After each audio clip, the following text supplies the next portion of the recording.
What's up? Happy Infrastructure Week. Did I just say myself? Something like that.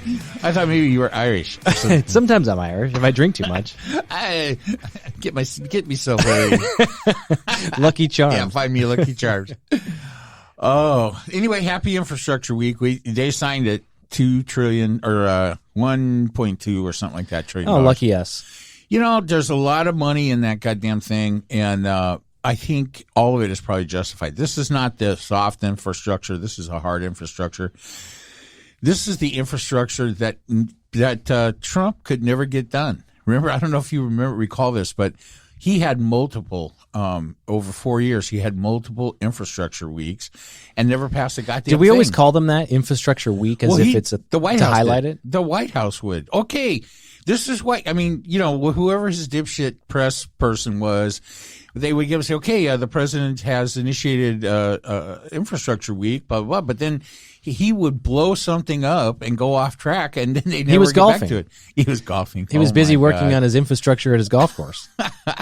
I saw this funny thing where a reporter is at some MAGA rally or pro-Trump situation somewhere, and he's talking to a guy, and the guy goes, well, I want to know where President Obama was on 9/11. Why he wasn't in the White House. Somebody who was attending the rally said that? Yeah, he goes, well, I don't know how they got on the subject. That would be a bigger problem, right? If he was at the White House, what the hell was he doing there? You're such a dumbass hick that you don't even know who was president during 9/11. I mean, because, you know, what can you say? So, if do you think that the next wave of Republican leadership is going to continue to use the MAGA slogan, "Make America Great Again"? If Trump is gone, does Trump own that? Did he try to copyright that? I'm sure he did. What does that mean? I had to steal it from the Nazis.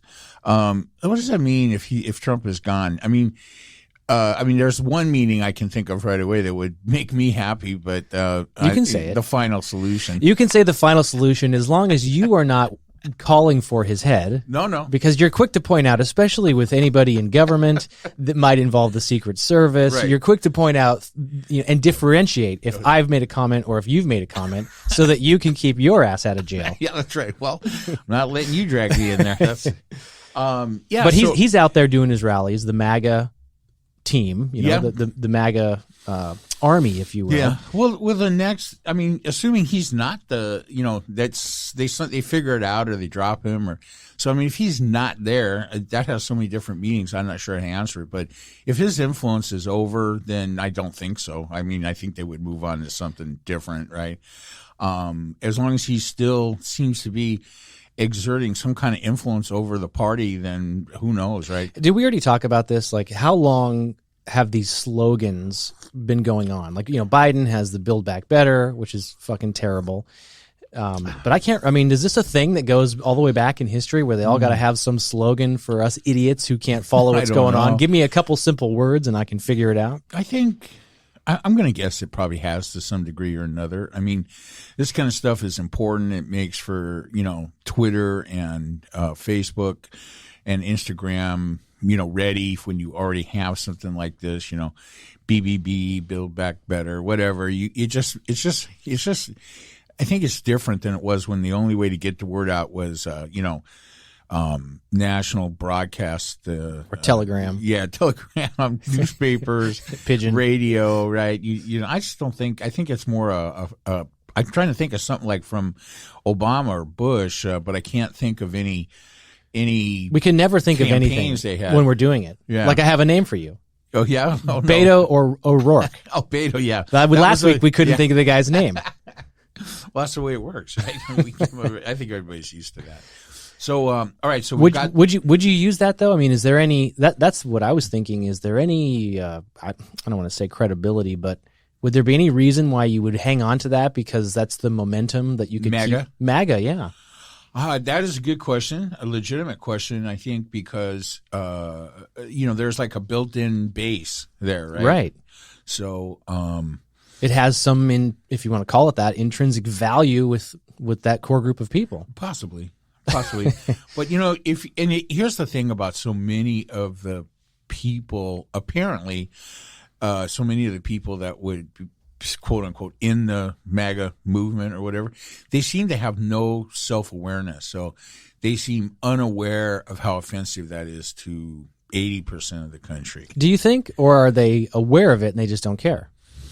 Well, some of them I'm sure are aware, but I think legitimately some of them don't get it. I mean, there are people, right, that, I mean, I don't know if you ever had an argument with a wife or a girlfriend or a person that says something like, well, all I said was, that's not, all I said was this, and then they repeat whatever they said with a different tone of voice, and as if that is supposed to justify their ignorance of how they but in actually saying said that, it. they truly are ignorant because they're repeating the same thing, But and I they do don't believe understand. that they truly are remembering it that way in their mind. I'm hearing it in my memory, and my memory is probably embellished. I mean, the only real way this works is if you have a recording, which it does happen. Which is why we podcast shit.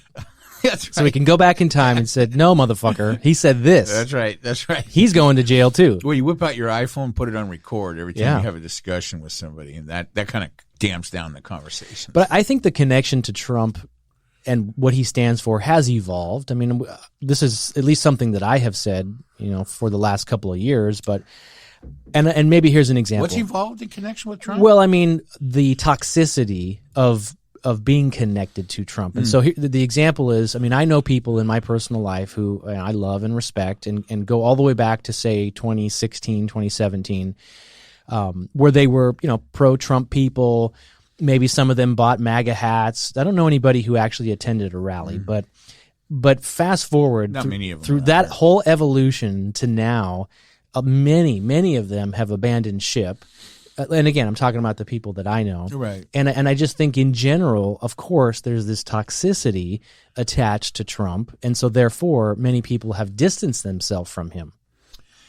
Not as many as we would hope. Well, not as many as you hope. I think that after 2 impeachments and a completely failed presidency where they accomplished nothing, especially nothing of importance, along the lines of actual legislation, the only thing taxes, baby. That's the only thing I can think of is they did this tax cut thing. Other than that, no real legislation of any type in the whole 4 years. So they wasted a big chunk of time on their version of repeal the health care. They didn't see a lot of replace, but their version of repeal the Obama health care. Yeah, I mean they never passed that. So, I mean I don't even, and frankly I don't know how many things they tried to get through legislatively. It doesn't seem like many. It seems like that one, there was a tax cut thing, which seemed like their only real focus.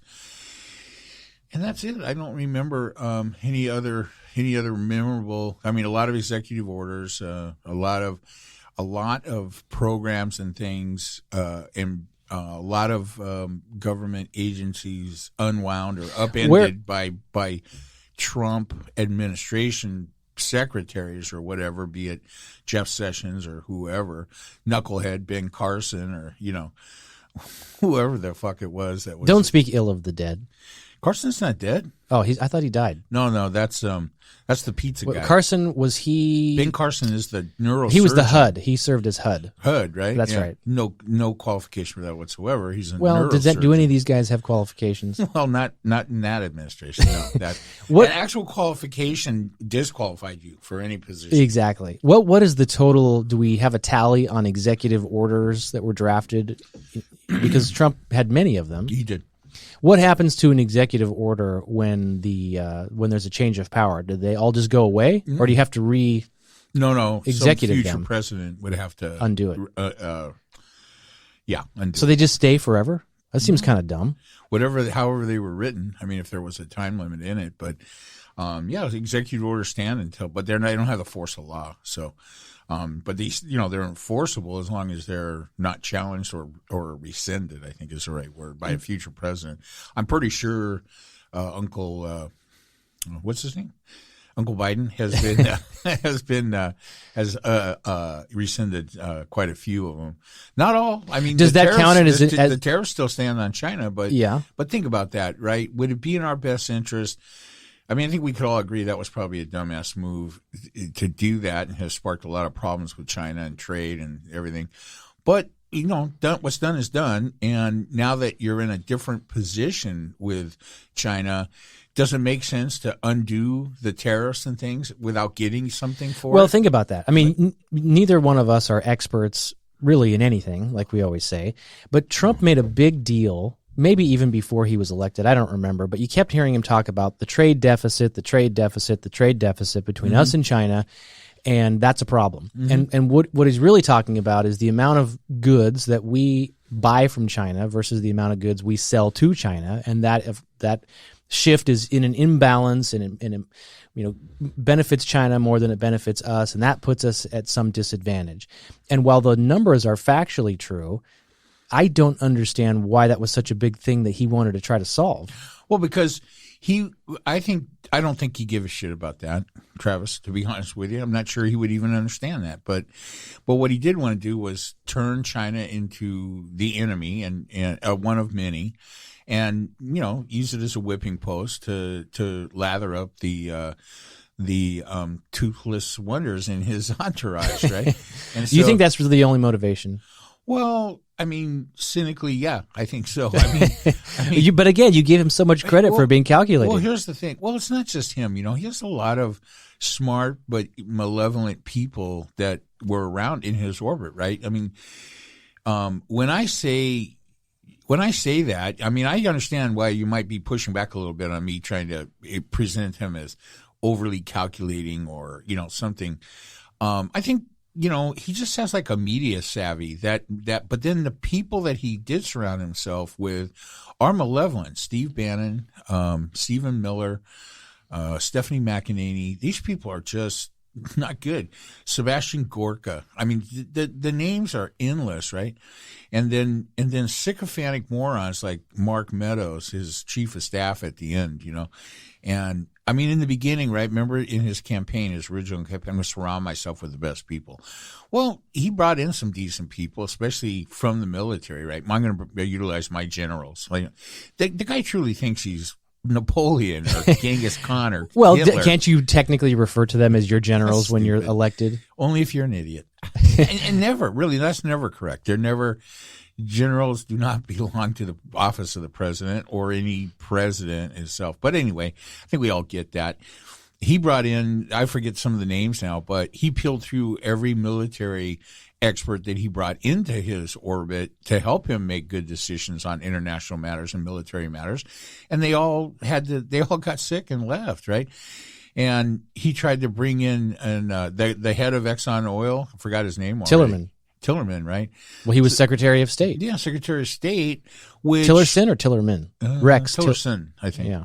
And finally he got fed up, called him a fucking idiot in public, and he wasn't that he didn't actually do it in public. It was overheard or recorded or something. Well, here's the thing. I mean, it's not like he got up in front of making a speech at the which would have been awesome. Yeah. By the way, folks, President Trump is a fucking idiot. but here's the thing: unless you're in a closed room, I mean, if you say something and it gets out, that's public. Which I think is cool because, again, you mentioned, I think we both agree on the media savviness of Trump or his ability to manipulate a situation that, gets his name in the news. Exactly. But on the China thing, I think he thought, because he's some savvy businessman, that this is an area that I can tackle. I can say trade deficit and people won't know what the fuck I'm talking about, and they'll trust me to handle it. And then I'll tell them it's, right. We're not winning and we need to win. And then when other people started to come in there, like the Tillersons of the world, they're like, this guy's not smart. He's a big dopey guy. He doesn't know what the fuck he's talking about. And then you started to hear from the inside what's really going on. Yeah, I think that's exactly right. So I could agree with all that. And how much of that went on, I think, is probably a good point. I mean, so you get somebody that probably has some competencies like Tillerson and attempts to start interacting with President Xi of China. Is it Z or she? I would hear it she. Xi, I think, yeah. It's hard to, I'm not sure. And he starts to deal with them on a professional diplomatic basis, and Trump, blows it up, right? So funny. Speaking of Chinese names, I watched on the Disney Network over the weekend Shang-Chi. Never heard of it. The 10 Rings. What is it? So Animated? this is the new Disney Marvel superhero. You're way into the Marvel stuff. Oh yeah. Watch it all. So Marvel, this is the Marvel universe. Shang, with a G on the end. Shang-Chi is a Chinese guy that becomes a superhero. What's his power? He has these 10 rings of power that that originally his father had. And Like actual rings you wear? Yeah, they go on your arm. Okay. And you can do shit with them. And you got to watch it. I'm not going to tell you. Is it animated or no? No.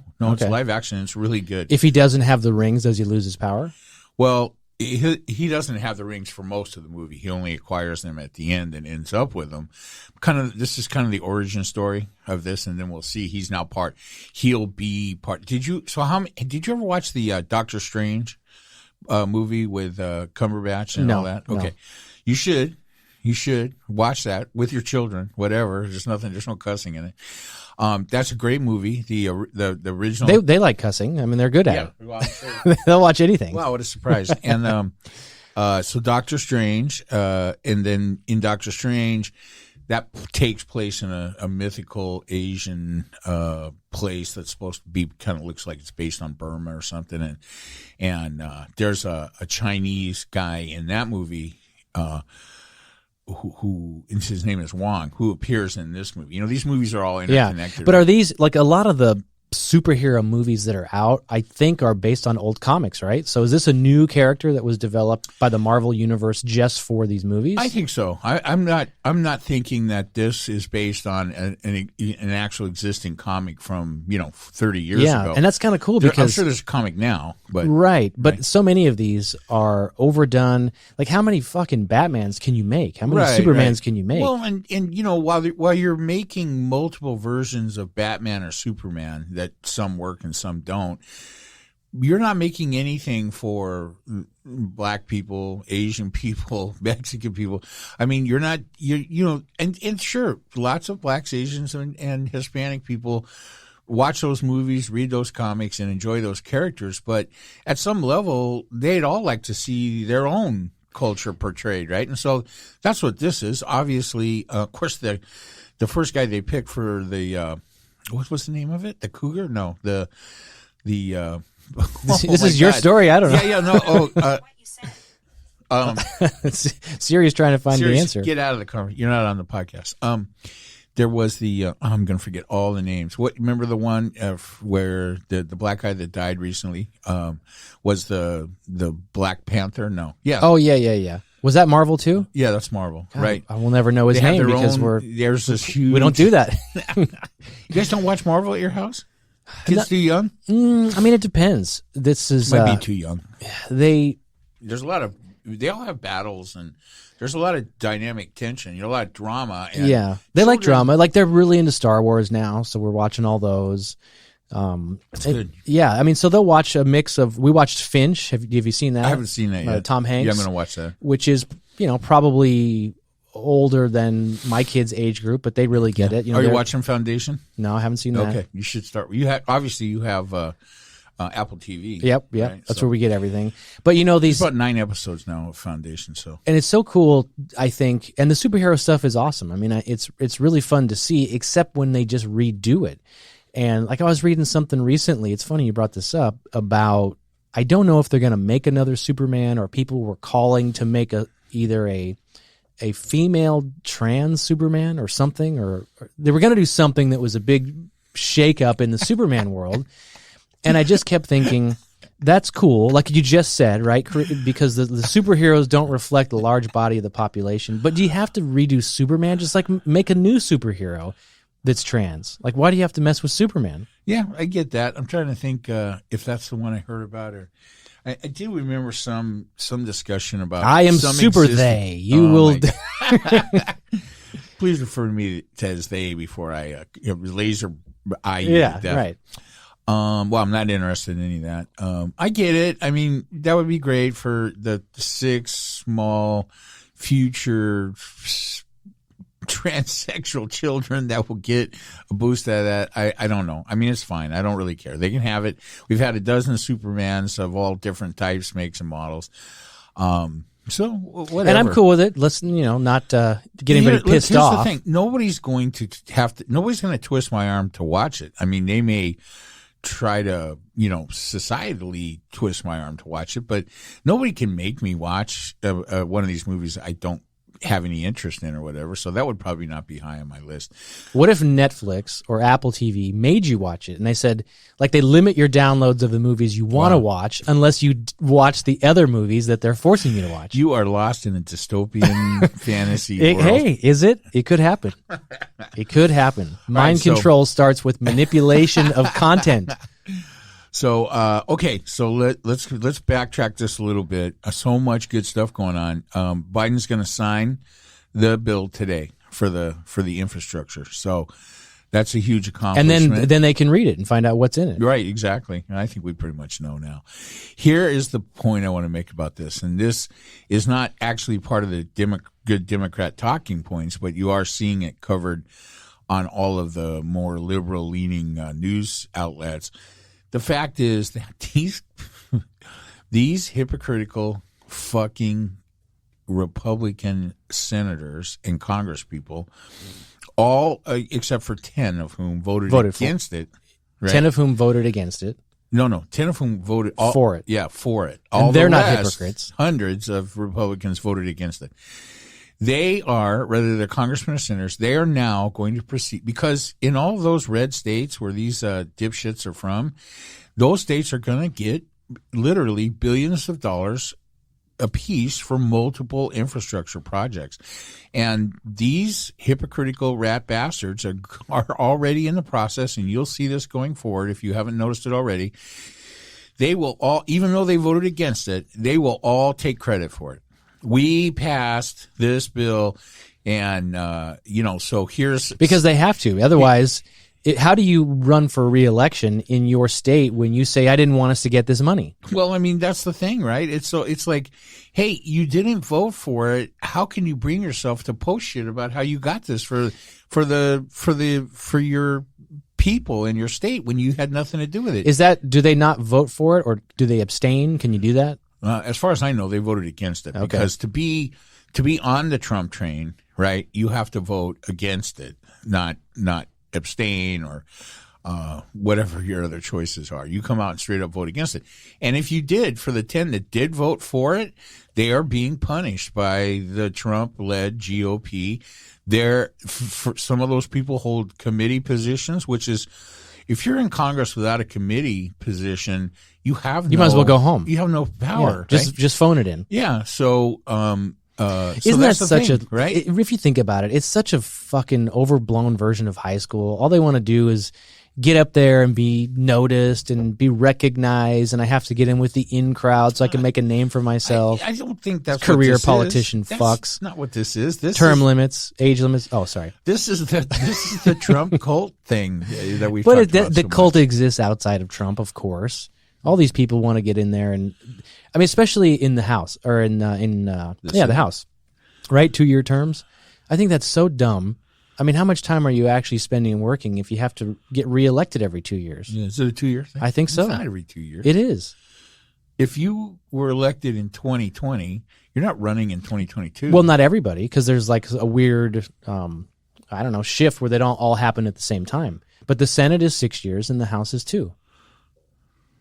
So everybody in the House not every person, because the cycles are kind of offsetting. It's not, what is it, 400 something? That's what I'm saying. So if you run in 2022, you don't have to run for your seat again in 2024. I think so. Then that means everybody. But it's not every person at the same time. Some of the elections are like offsetting. So I guess if it's let's think about it. I think maybe we don't know this, because how does it really work? It has to be more than 2. Isn't it a 4-year term? I don't think so in the House.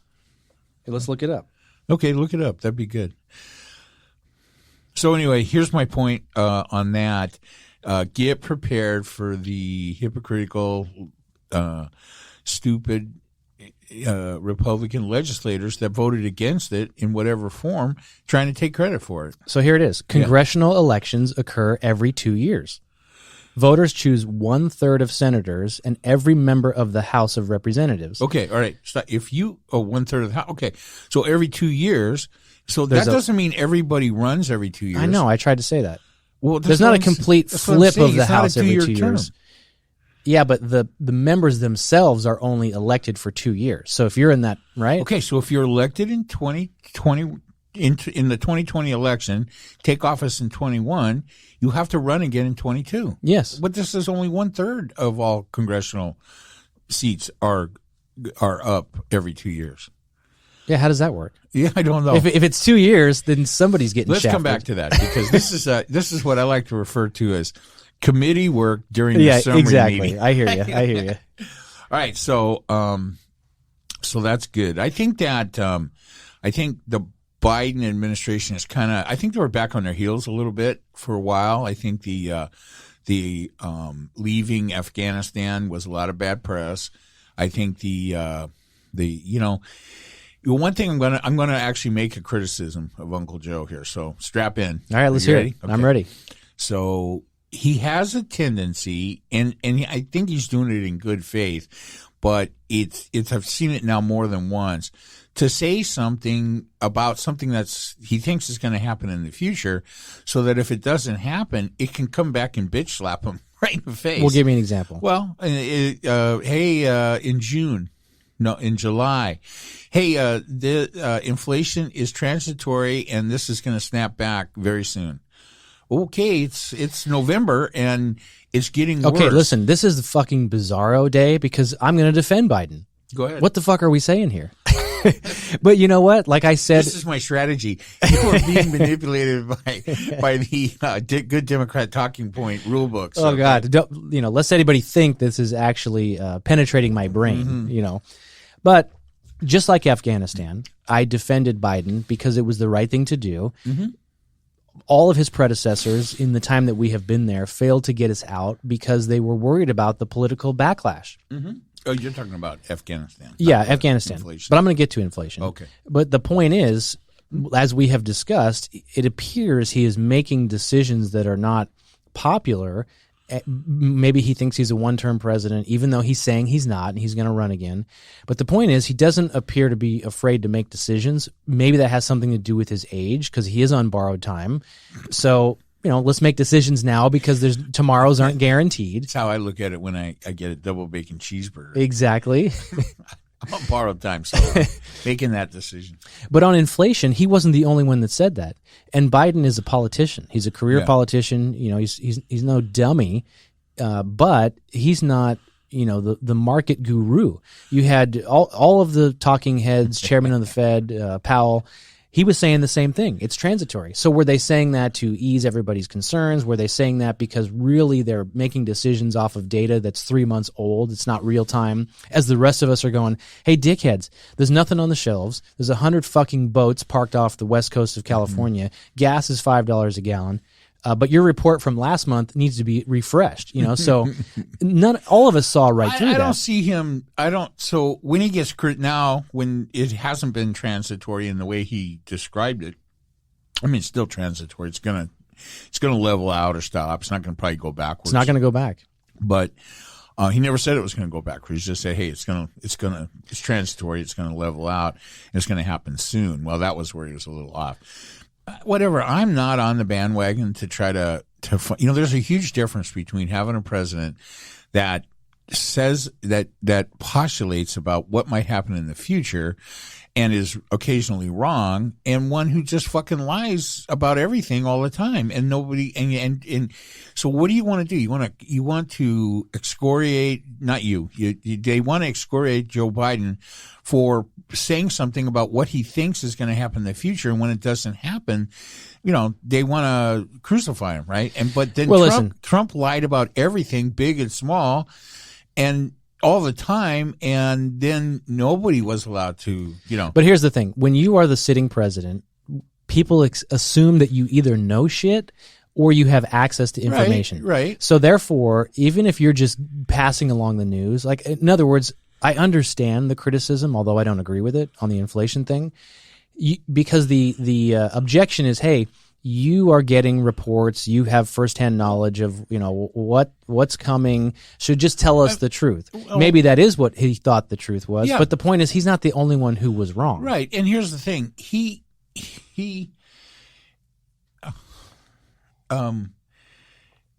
I had it, but it's not. I mean, here's the thing: is the fact that there is high inflation now, is that something that we should look on as a negative? It is, but Yeah, of course. But then not everything falls at the feet of a sitting president. So you have to be smarter than that, right? I mean, you described a whole number of things that are affecting the inflation rate right now just a minute ago, and virtually none of them have anything to do with Joe Biden. So how does it make sense to then hold his feet to the fire, because this inflation that most of us thought would be transitory has turned out to be a little bit longer staying than we thought? I'm going to tell you why. And this is the single biggest problem, and it's because our politicians in this country, they all make a name for themselves, and they all run on the platform that their ideas are going to make your life better. And this is my objection to government in general. Of course, I'm a small government guy. I'm a get out of my life guy in every aspect. I see through the bullshit, but most people don't. In other words, I know for a fact that none of these politicians, and you like to talk me off the ledge too, that even on the bad shit, hey, it's not going to be as bad as you necessarily think. And on the positive side too, these guys are not magicians. They're not the guy with the 10 rings on his arm with magical powers. What's his name again? Very good. Shang-Chi. Shang-Chi. They're not Shang-Chi. Good pronunciation. Who you can magically get into office and make our lives better. But that's what they say they can do. That's how they run. Elect me and we're going to build back better. Elect me, we're going to make America great again. Yeah. Elect me, we're going to... And then they continue to put out the propaganda. I can't fucking stand when they claim the jobs numbers. Well, here's where you and I are going to probably veer apart. I mean, we've been a little bit congruent on this, but we probably may diverge a little bit. My opinion right now is that the Biden administration is going pretty good, right? Jobs numbers are good. You're adding 500,000 jobs on average, but they don't get credit for that. Well, but I mean, it's they will in the long run, perhaps. But they shouldn't be penalized for job losses either. I'll be the first to say that. Yeah, and the economy is strong. Inflation is here, but wages have already gone up to make up for most of that. So the fact is that people are not taking a huge loss from the inflationary numbers. They will. They just are not seeing the gain, the increased buying power that we had hoped they were going to see. That's it. So from increased wages, right? Yeah, because the inflation numbers so far are about double what wage increases were. For those of us that are making that receive compensation, for those of us that are not in the $15 to $20 an hour, wage range, the inflation is not enough, even though some certain sectors are high, like gasoline's 50% or something. Groceries. Right. But there's a million other things we buy that are not going up at those rates. So for those of us that are not making $15, they didn't go from 13 to 15 or from 15 to 17 or something, we're not really being that negative. Do we like it? No, but we're not really being that negatively affected because we already made more money to start out with. But here's where I think it gets a little dicey for the Biden administration. Again, we have CNBC on here in the background in the studio. What they're basically saying is that there are many sectors of the economy that haven't been impacted. There you go. Regeneron's up. We should buy some. There are many sectors of the economy that have not been impacted. Oh, yeah, that's what you meant. Buy some Regeneron Yes, of course. stock. Okay, go ahead. Sorry, like Tesla. Right. I bought some Tesla. Oh, did you? Not a Tesla. Okay. How about how's your Ethereum doing? Up over the weekend, yeah? It changes by the second. You can't really look at it because you'll get depressed. Well, that's because Ethereum and Bitcoin are not currencies; they're commodities. It goes down over the weekend and usually comes back up by Monday. You go ahead. That Rivian stock, I bought some of that. Did I tell you that? Rivian, the electric truck stock? They have virtually no sales. They've sold like 150 trucks, and their valuation is through the roof. Some billions of dollars. I've made money on the stock so far. Do you think it's overvalued? I don't know. There's a huge overvaluation in the stock. I know. So, all right. Did you forget what you were talking about? Because I interrupted you so early. No, I don't even know what it was. Here's the bottom line is, again, any answer that anybody gives on the economy and inflation should be considered a moment in time response with the data that we have. And so I think where Biden could get into trouble is if he doesn't evolve with the narrative. And I think the evolution of the narrative is going to be like this, that there are several sectors that have not been, significantly impacted by inflation. I'm talking like the 5-6% that we see on average, but they will. And I think more of that is coming. And I think that's a lot of what we're hearing from the people in the markets, like we always reference. And that is coming. And so the people at the bottom end of the pay threshold, people on Social Security, I believe I was reading that the Social Security benefits receive the largest annual increase for the beneficiaries in some large amount of time, and it was immediately wiped out by the amount of inflation. So whatever they got, 2%, 3%, I think in general, well, yeah, if inflation is exceeding the cost of living, of course, and it is index, then right. Yeah, it's going to be a negative thing. Okay. So that is all still happening. Now, the question remains, is that Biden's fault? Of course it's not. No president, and I've said this before, whether it's fucking hurricanes, you don't blame the president for a fucking hurricane. You don't blame the president for saving jobs. Presidents don't kill people, guns kill people. So they're not superheroes. That's all I'm saying. So I got a different subject. I got a different, I don't disagree with any of that you just said. Otherwise, I'd still be talking about it. But I want to touch base with you on what's happening with the January 6th committee investigation, right? So I think today is the day that Steve Bannon goes into custody.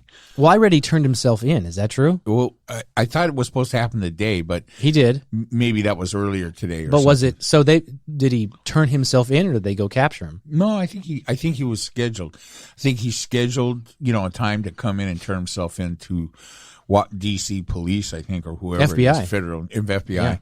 So that makes sense, and I would expect he'll be out on some kind of bond. So this or is bail. He had to do it by this day, or the contempt charge would be official. Is that so the contempt charge is official, and it was referred to the Justice Department for criminal prosecution. They indicted him on failure to comply with a congressional subpoena, and so they issued an arrest warrant, and he has turned himself in apparently today, although I didn't see the news.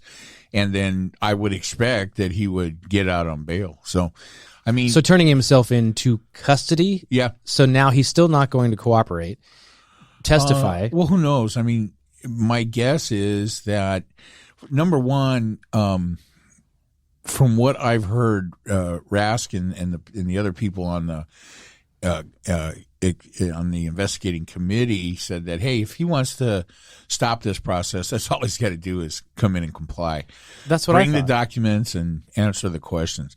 Anything short of that will just be continued contempt. And if he comes in and answers, I guess apparently, I think a while back I said something like, well, since he got a pardon, he has no Fifth Amendment. That's apparently not true. One of his options is to go in and take the Fifth Amendment. Yeah, I would think all the questions, right, and avoid the contempt. But this is not about him thinking that his answers are going to incriminate him, because he knows his answers are going to incriminate him. But besides that, this is Bannon trying to reestablish his connection to Trump for both the 22 and the 24 election, so that he'll be in Trump's good graces. Remember, they had a falling out prior to the end of Trump's administration, and then Bannon clawed his way back into the circle by, butt kissing extraordinaire.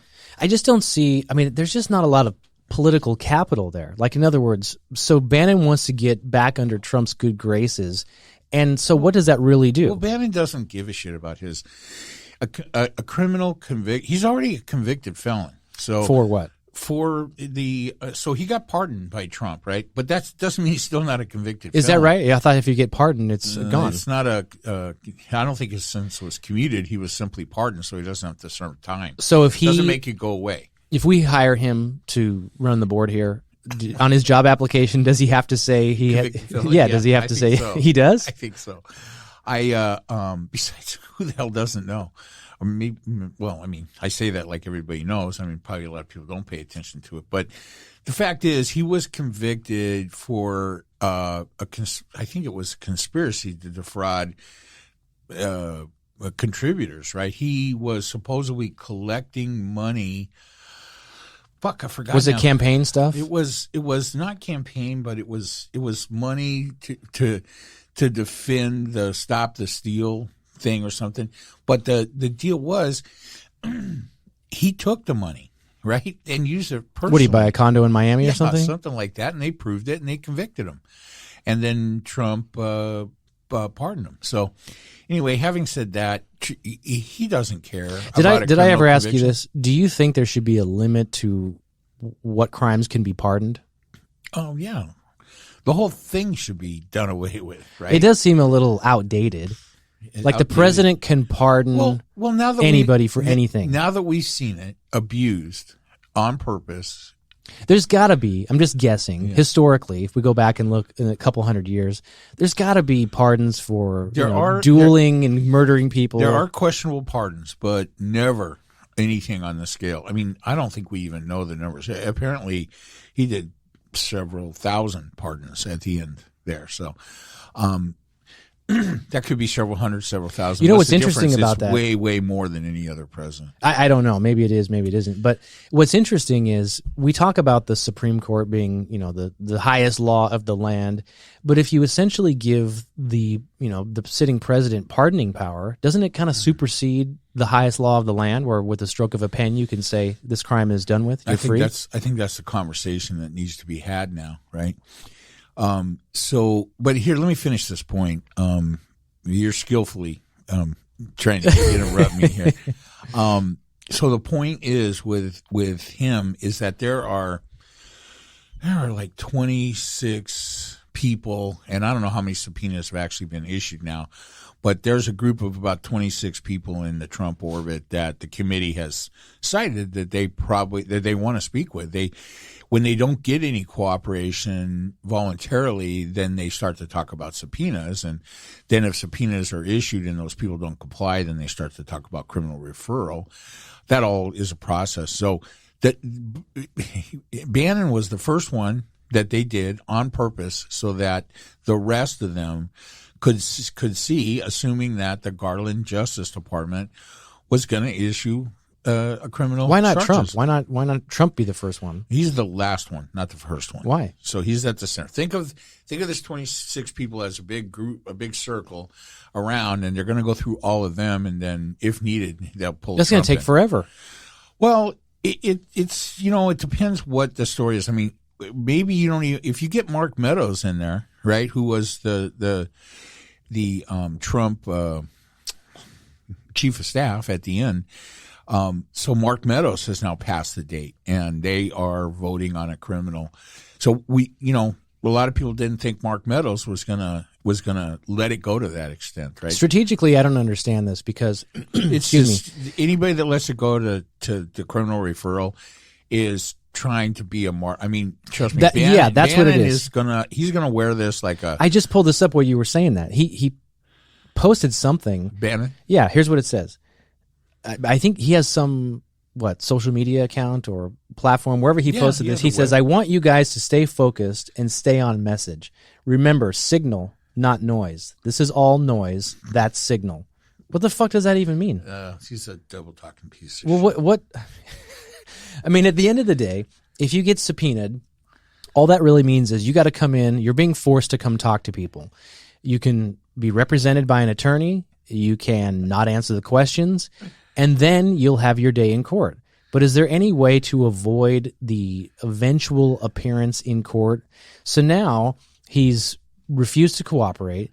He's been held in contempt of Congress. He was given a deadline of today to turn himself in. Talking about Bannon. Yes, Bannon. So he now turned himself in, and all he's done is delay. So if the tactic is delay or to show some allegiance to Trump, at the end of the day, you really haven't changed anything. Well, I mean, here's the thing. He is going to be subject to up to a year in prison for this criminal complaint. well, I mean, I suppose that those charges could be dropped if he did something to, actually comply. But let's assume he's not, because why would you go to this extent if then you're going to just comply? So he must be willing to take the year in prison. Well, he did go to prison, right? Like you said, Trump pardoned him. I don't know if he actually ever made it to prison. I don't think maybe so. He's got the system down. Maybe he Well, he's not getting pardoned this time. I know. Guarantee you. And even if he did end up getting in, so here's the thing: we're still a year and change out from, about a year from the 2022 elections, which won't change the presidency. So if he goes to prison anytime in this next year, it would be 2024 or 2025 before Trump could pardon him. So you think he's just trying to get closer to that timeline?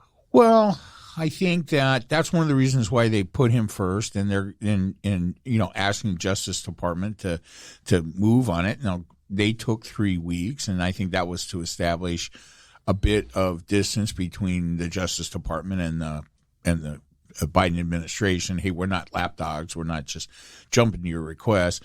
Any normal criminal referral could take weeks to months to process and investigate, and so they took. But correct me if I'm wrong. If they have the trial, and he could choose not to answer the questions. What trial? Well, are they going to have a trial for Bannon or no? Well, they're going to. Right now, it looks like he's heading for a hearing, a contempt trial for failure to, and that for the subpoena. And so that if whether he talks or not, he can still be get convicted. A year in jail. Yeah. So, is there ever going to be a trial if he doesn't cooperate? Would they ever have a trial to try to uncover the evidence, quote unquote? So, let's say there is evidence that he sent a text message to the leader of the Proud Boys and says, "Come January 6th, let's storm the Capitol." Let's just throw that out there. Would there ever be a trial to prove that point? I think the big value, for one thing, the biggest value that this exercise with Bannon has is to send a message to the other 26 or so people that could possibly be subpoenaed by this committee. Some of them may be willing to risk a year in jail. Some of them absolutely will not. It depends who they are and what's going on. I don't think even the smart money thought Mark Meadows would take any chance, and he still has plenty of time to avert a criminal referral. But right now, he has not complied, and they're going to pursue a criminal referral for Mark Meadows. Mark Meadows is not Steve Bannon, right? Mark Meadows has a life and a career, and so do many of these other people. Bannon doesn't even look alive. I know. He looks terrible. Oh, he's just the biggest piece of shit. He never looked good, but he looks fucking terrible now.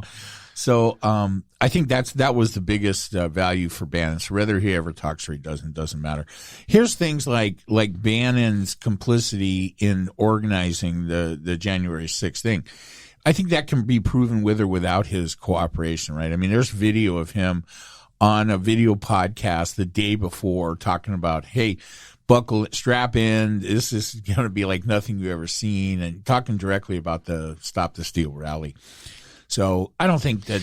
I don't think this is a matter of trying to figure out what Bannon did. I think this is a matter of trying to make sure that the other people that might be subject to a subpoena from this congressional committee understand that, hey, this is not the Trump administration or any other administration. There's never been a criminal prosecution for failure to comply because almost nobody ever didn't comply.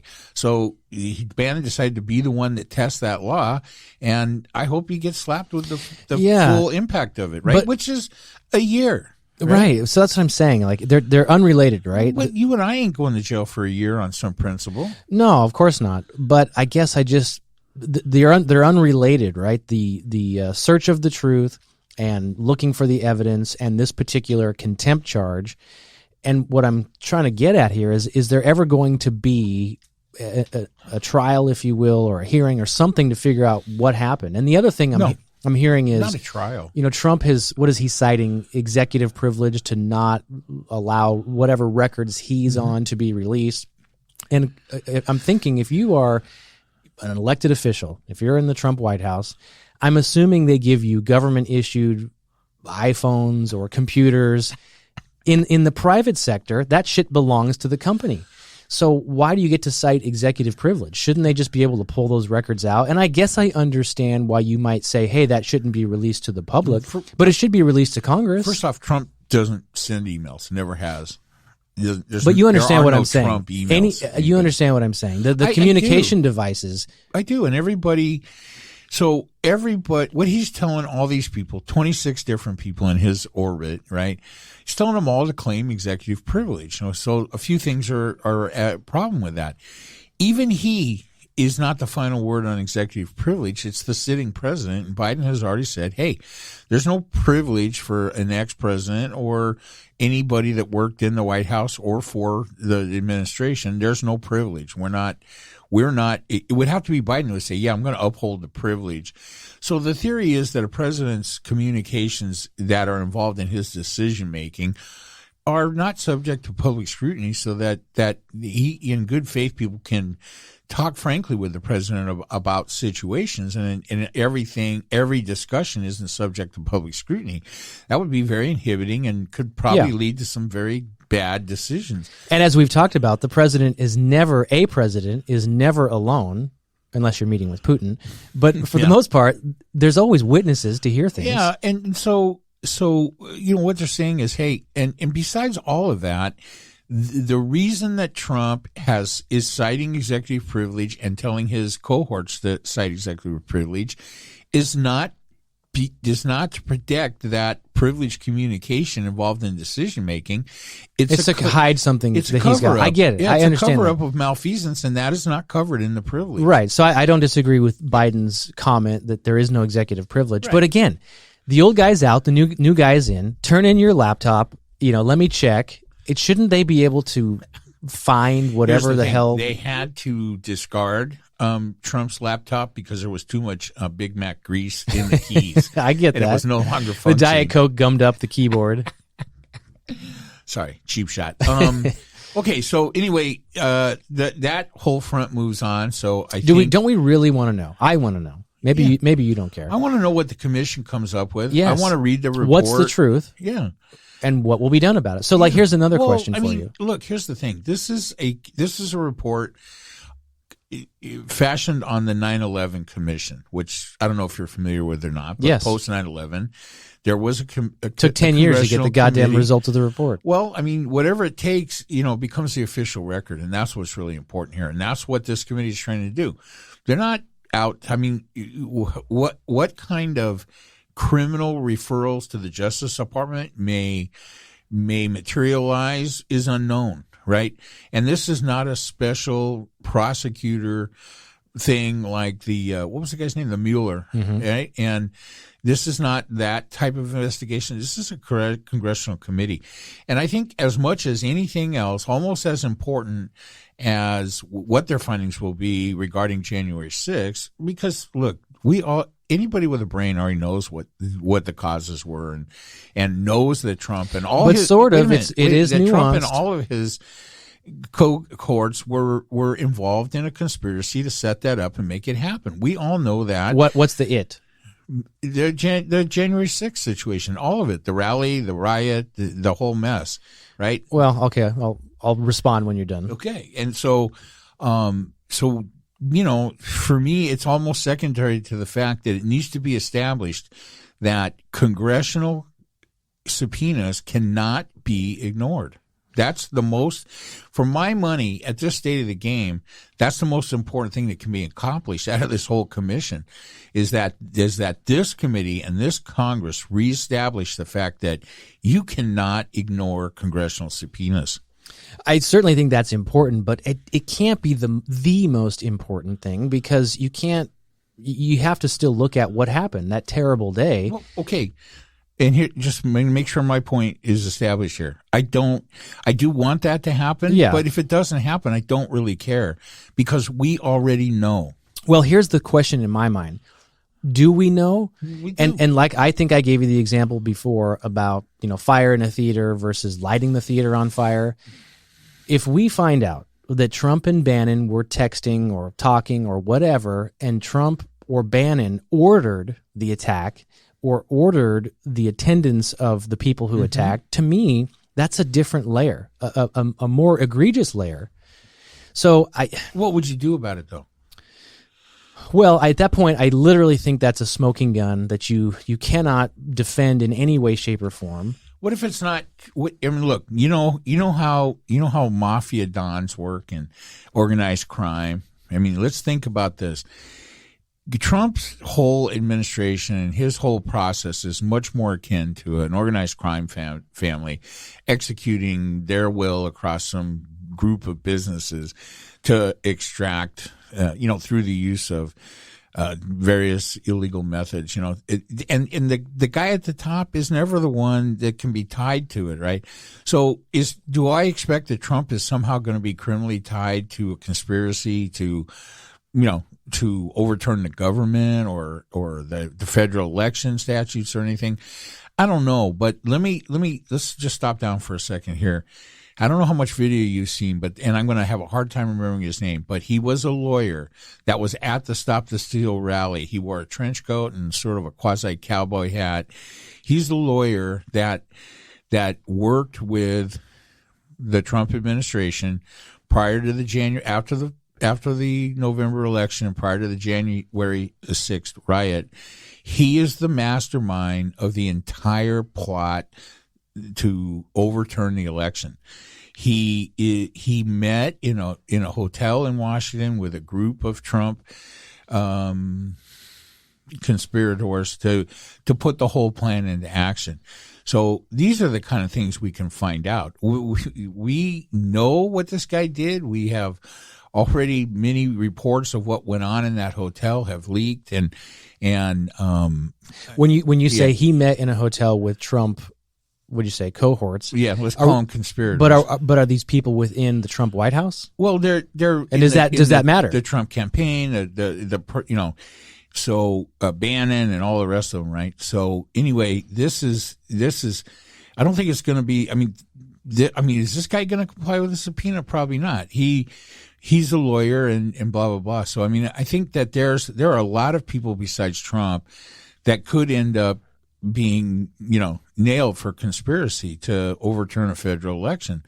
And, whether any of that happens or not, which would be great. I mean, I'd love to see Stephen Miller particularly have a particular hatred for him. But, just to get the facts established in a commission report would be enough for me. And then we can go on with things, right? Well, I guess I look at it a little. I don't disagree, but the thing is, this is something that's just so crazy. It's not anything we've really ever seen, I don't think. Wow. And so you mentioned something in there about attempting to overturn the election.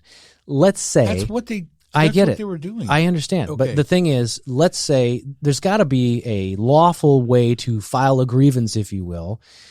Let's say you've lost the election. You believe and you intend on showing evidence that there was voter fraud, then you got to file a lawsuit or something. You don't go to the Capitol and say they're over there right now certifying this election and therefore we have to stop that. That's what they did. I understand. So yes, there's problems with it all along the way, and the question is, where was it organized and how far to the top it goes? Because really what we're saying is, there has to be accountability. At the end of the day, don't we think that is the thing that is tied to whatever this is? Well, I think that there's a good chance in my mind that the sitting Republican Senate in the last prior to this year failed in their sworn oath to do that. And so that chance may be gone. This commission is not about criminal charges unless you decide to break the law and not comply with their subpoena. That the only real criminal outcomes from this could be two things. You don't comply with the subpoena there are a number of ways. Come in, take the fifth or whatever.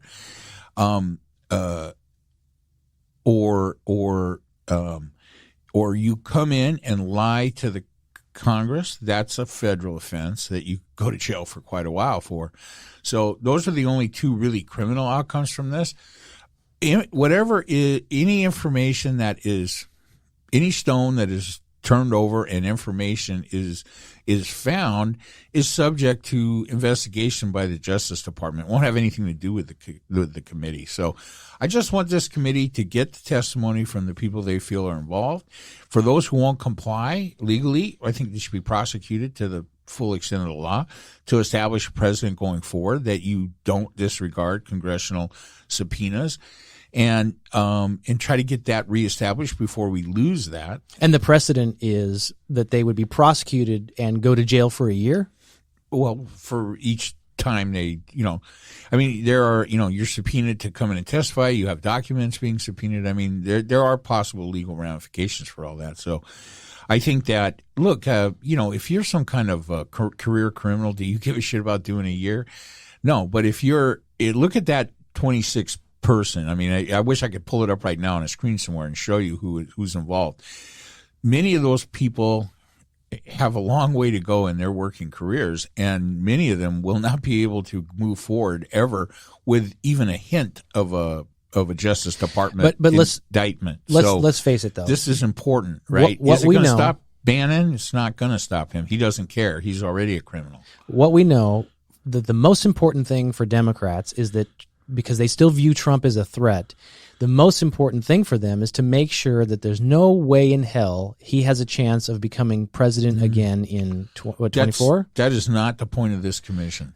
Hey, this is the point of my story. Okay, go ahead. So my question is then, why not try to put him at the scene of the crime in a way that there's no way he could defend his position, and that whatever his involvement in it was implicates him in a way that brings criminal charges? How would you suggest that is done? Well, why issue a subpoena to Trump? What does he know? What is he hiding? To me, that should be, whether it's freedom of information, whether it's he was a government employee, therefore his record should be accessed.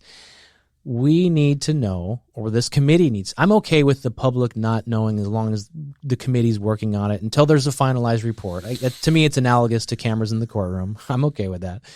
But we need to get to the bottom of it. What the hell happened? Was this something he organized? Is it something he, let's say he's totally removed from the involvement of the attack. Did he know about it later? Did Bannon say, hey, boss, you're not going to want to hear this, but that was my doing. I set that up. And did he cover that up? What if he said it to Mark Meadows and not the president? Well, so that begs the question. The chief of staff. Yeah, that begs the question, at what layer in the organization?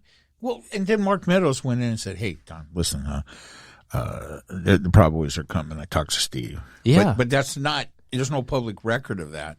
So, I mean, look, first off, we've already had a trial for Trump on this, and he was acquitted by the Senate. So, I mean, I think the next thing that needs to be established is, okay, well, was there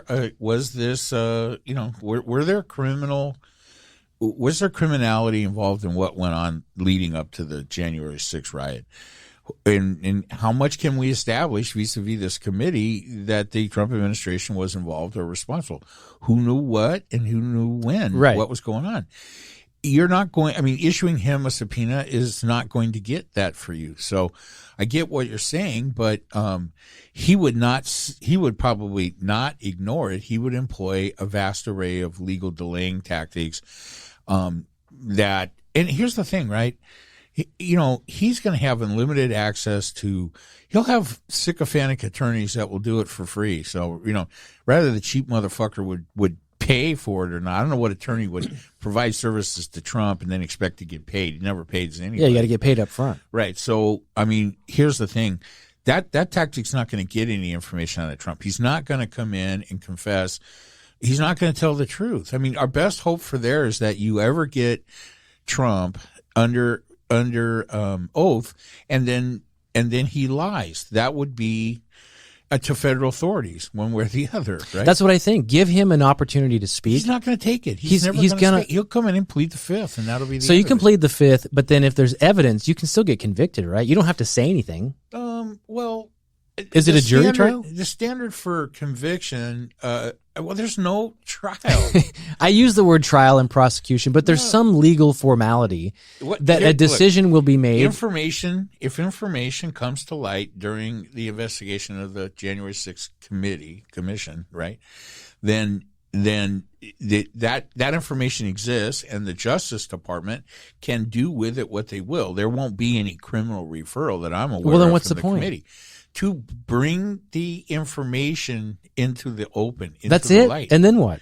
And then if it's criminal, then the Justice Department, then that's their job to, it's not, I think part of the problem is, and I don't know if this is true for you, so you can tell me if this is completely wrong, because I'm supposing now that somehow, because of 4 years of listening to Trump talk about his Justice Department and going after this and put her in jail and all, lock her up and all this shit, the president has no power whatsoever to direct the Justice Department to do anything. Yeah, I understand that.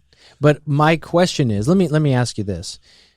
The other thing that you hear a lot about, which is an important fact, is this type of thing can never happen again, right? I mean, you hear that's at the end of the day, you got to seek the truth, you have to get the answers, you have to hold people accountable, and you have to make sure this type of thing never happens again. Well, I think there's a good chance it's going to happen again, and the reason I think that is because the Republican Senate failed to uphold their oaths of office and let him get away with it.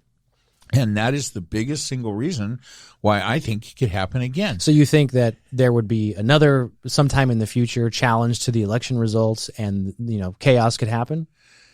In the future? For a different election? Yeah. Yeah, absolutely. So that's what I'm saying. And that maybe is the assumption, which is, hey, we got to make sure, we have to ensure that doesn't happen. So what legislatively can be done, do you think, to make sure that never happens again? Well, legislatively, so here's the thing. What gives a congressional committee the power of subpoena? That whatever they're asking for has to pertain to future possible legislation. They can't just run around and issue subpoenas for information because on whatever they want. Here is the thought. Hey, the 1-6 committee, part of their deal is to write a definitive report of what happened to the best of their ability after they do their investigation, after they've talked to whoever they're going to talk to, whoever isn't going to be able to delay it or get out from under. Excuse me. And it's not an open-ended. They don't have all the time in the world because that committee may cease to exist if there's a turnover in control of the House in a year, or the Senate rather. So, okay.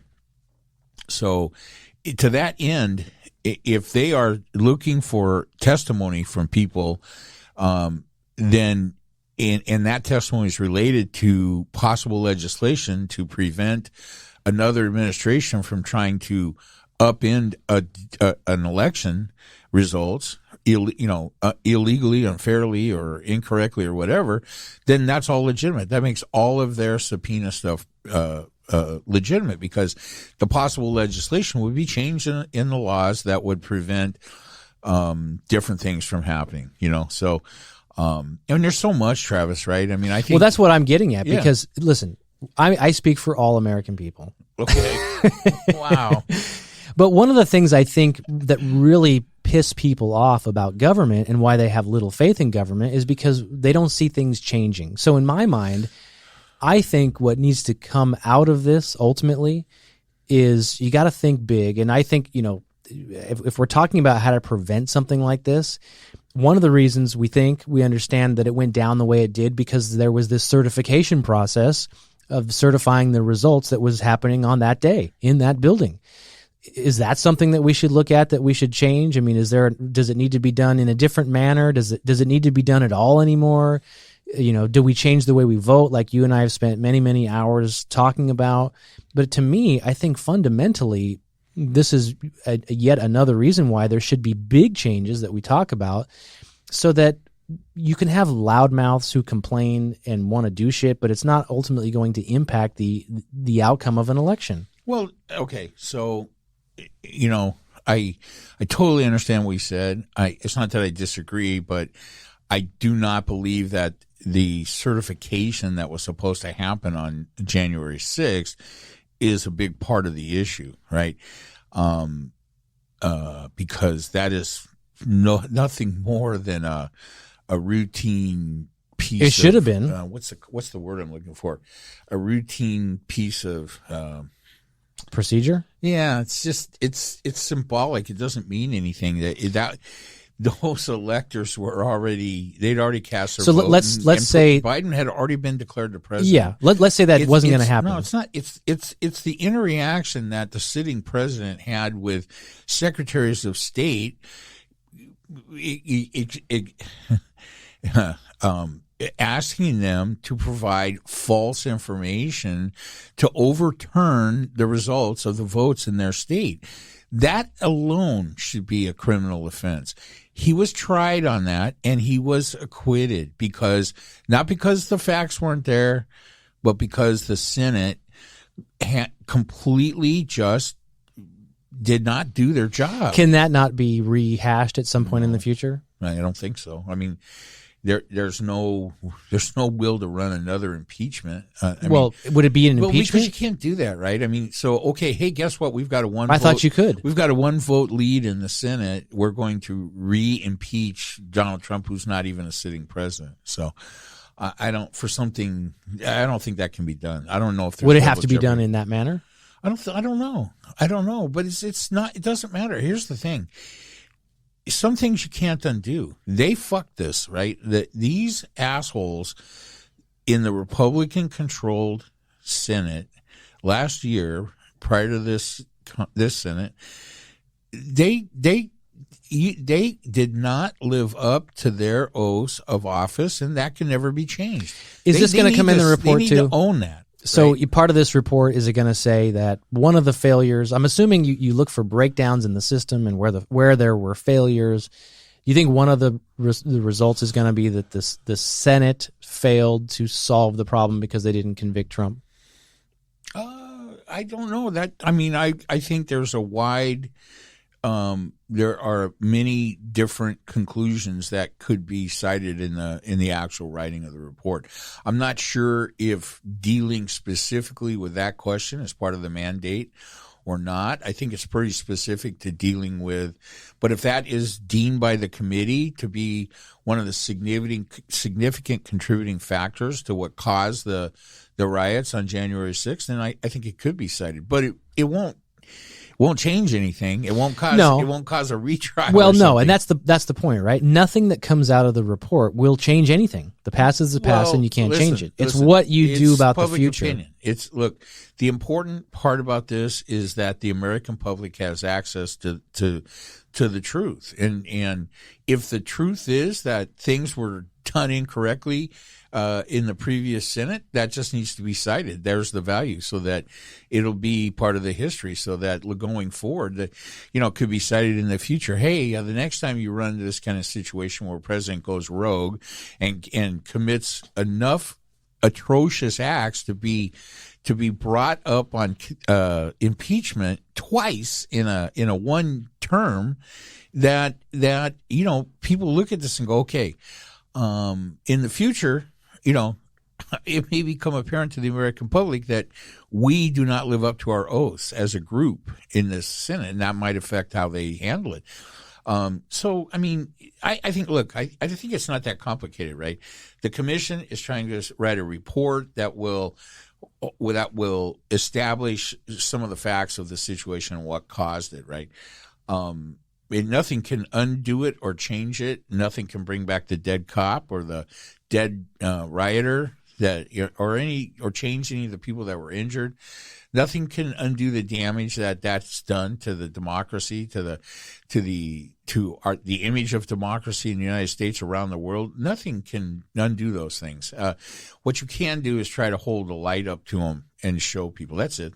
Well, the report, of course, is important, right? It's like I think you called it a historical document or whatever it will be in the future. And what's the old adage? If you don't know your history, you're doomed to repeat it or something. Close enough. It's close enough, but at some point, there's got to be some structural changes. Otherwise, it's for nothing. So we're going to have this historical report. We can go back and look and say that was fucked up. Well, you have to. So that subject. I don't mean to poo-poo it. I think you're 100% right, but I don't see that being on the verge of happening. I mean, the structural procedural changes you're talking about are campaign finance reform, right? They are enforcement of things like the Hatch Act. They are things like not allowing former presidential administration officials and cohorts to simply ignore congressional subpoenas, right, and get away with it.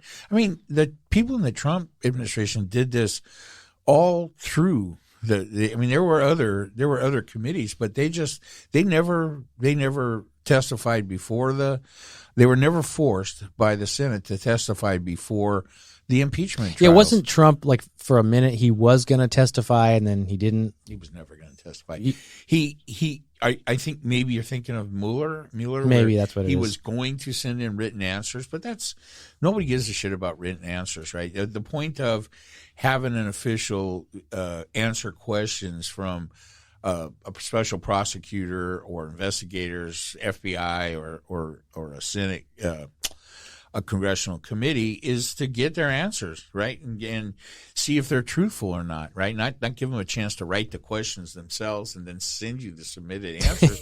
All of that shit was stupid. So, anyway, that moves forward, and I think that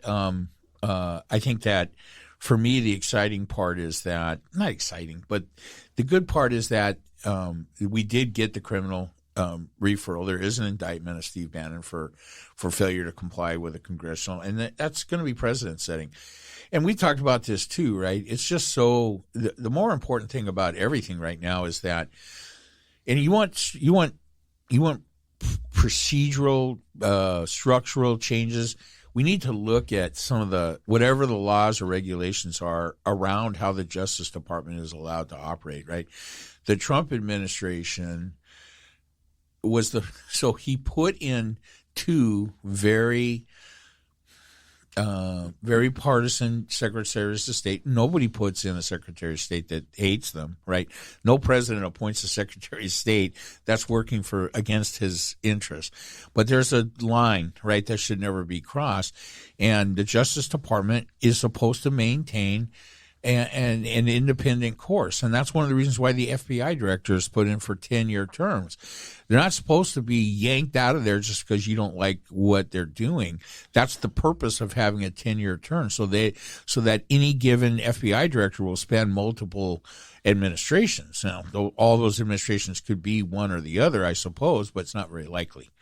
So at any rate, all of that needs to be fixed, right? And is Merrick Garland the answer to everything for the Justice Department? I don't know, but a couple things I would point out.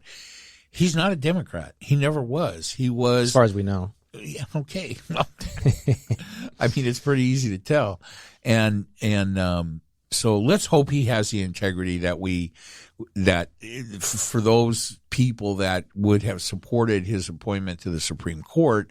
Let's hope he has the integrity and so forth that President Obama saw in him when he tried to nominate him. I don't want him to try to punish the Republicans because they fucked up his appointment to the Supreme Court.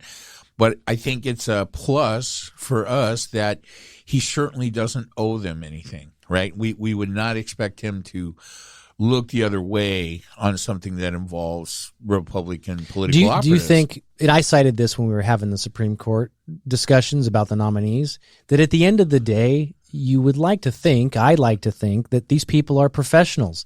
They're professionals in their field. They're educated. They're experienced. And, of course, everybody has political views and bias because we're human. Yeah. Well, the Supreme Court has an active docket right now.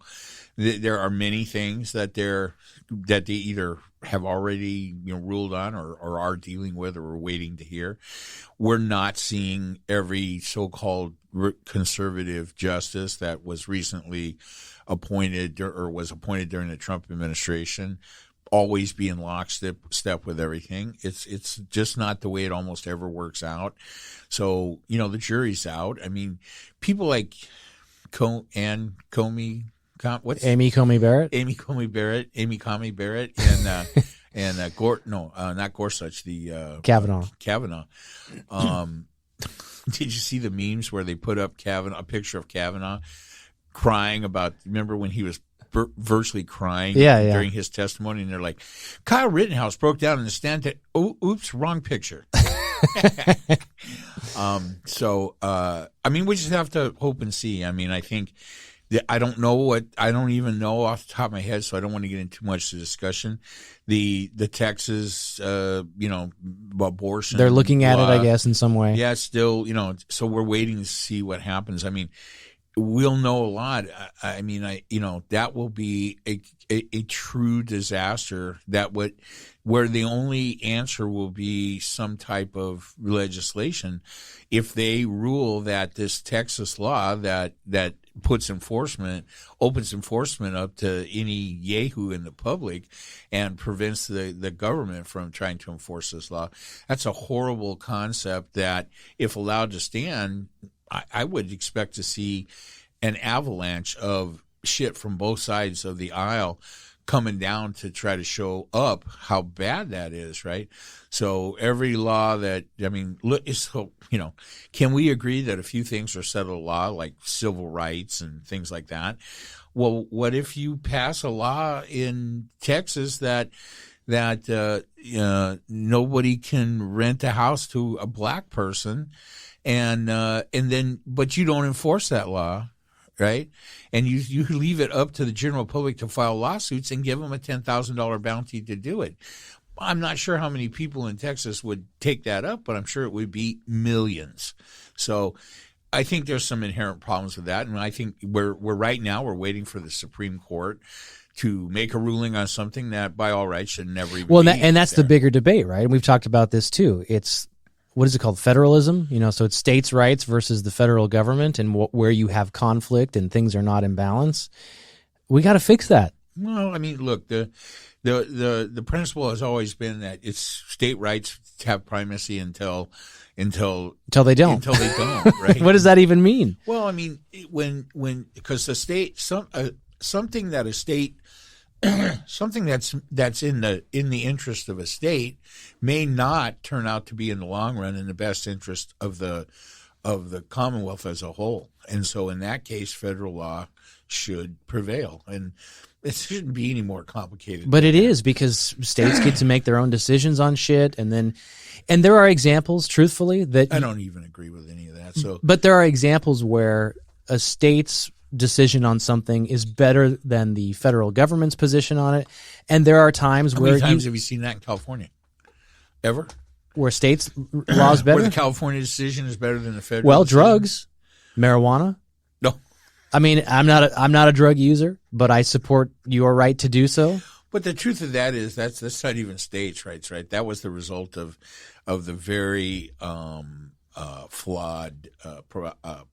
What's the right word? Not proposition, but that whole process, which I'm on record as not being in favor. Yeah, the propositions. Yeah, I mean, but that's neither here nor there. But here's the truth: there are examples where, and again, we cited the Texas abortion thing, where you want intervention from the federal government because, as you always say, it's either right or it's wrong, and in this case, it's wrong, and so you certainly would not want to allow, in this case, to say, well, it's the states' rights; they can do whatever they want. You need help from the federal government. You need intervention. I think there's conflict in the application of states' rights. I think that there's a basic flaw in the argument. I think this is a matter of a bunch of people wanting it both ways, right?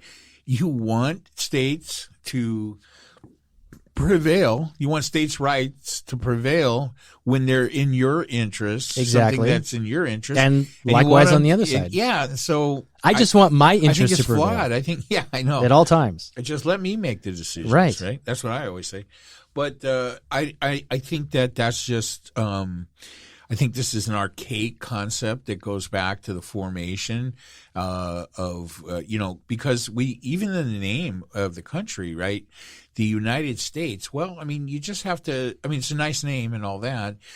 There's the United Arab Emirates. I mean, there's a few countries that use that kind of name to represent. United States of Mexico? Is it? I think so, okay. yeah. Estados Unidos. Yes, no, that's us. That's us. Estados Unidos. I don't know how many. Are there 5 states, I think? In Mexico? Yeah, that's a good and question. There's like 7 Emirates. Not overly familiar with their states. I know there are states, like Michoacan or Chihuahua or something like that. And then I don't know how it's broke up in the Emirates, but at any rate, I know I'm not a huge fan of states' rights one way or the other. I think if we let states' rights get too far down the road, then you're going to have states making contradictory laws to federal policy on a whole variety of things that won't work out in the best interest of the people at large. When we first became the United States, there was 13 of us? I think so. 13 original colonies became the 13 states? I think so. That's the story I heard on Sesame Street. Right. So maybe that made sense then, right? And it goes back to what I always say, we're just too goddamn big. We're too big. There's too many people. We're too spread out. Here's the plug for secession. Exactly. Could we start with Texas? Could we let them? They want to go. So that's a good question. And I asked you this before. The answer is no. Does Texas have the legal right to secede? No. But let me ask you this. Nobody's seceding. What do you think?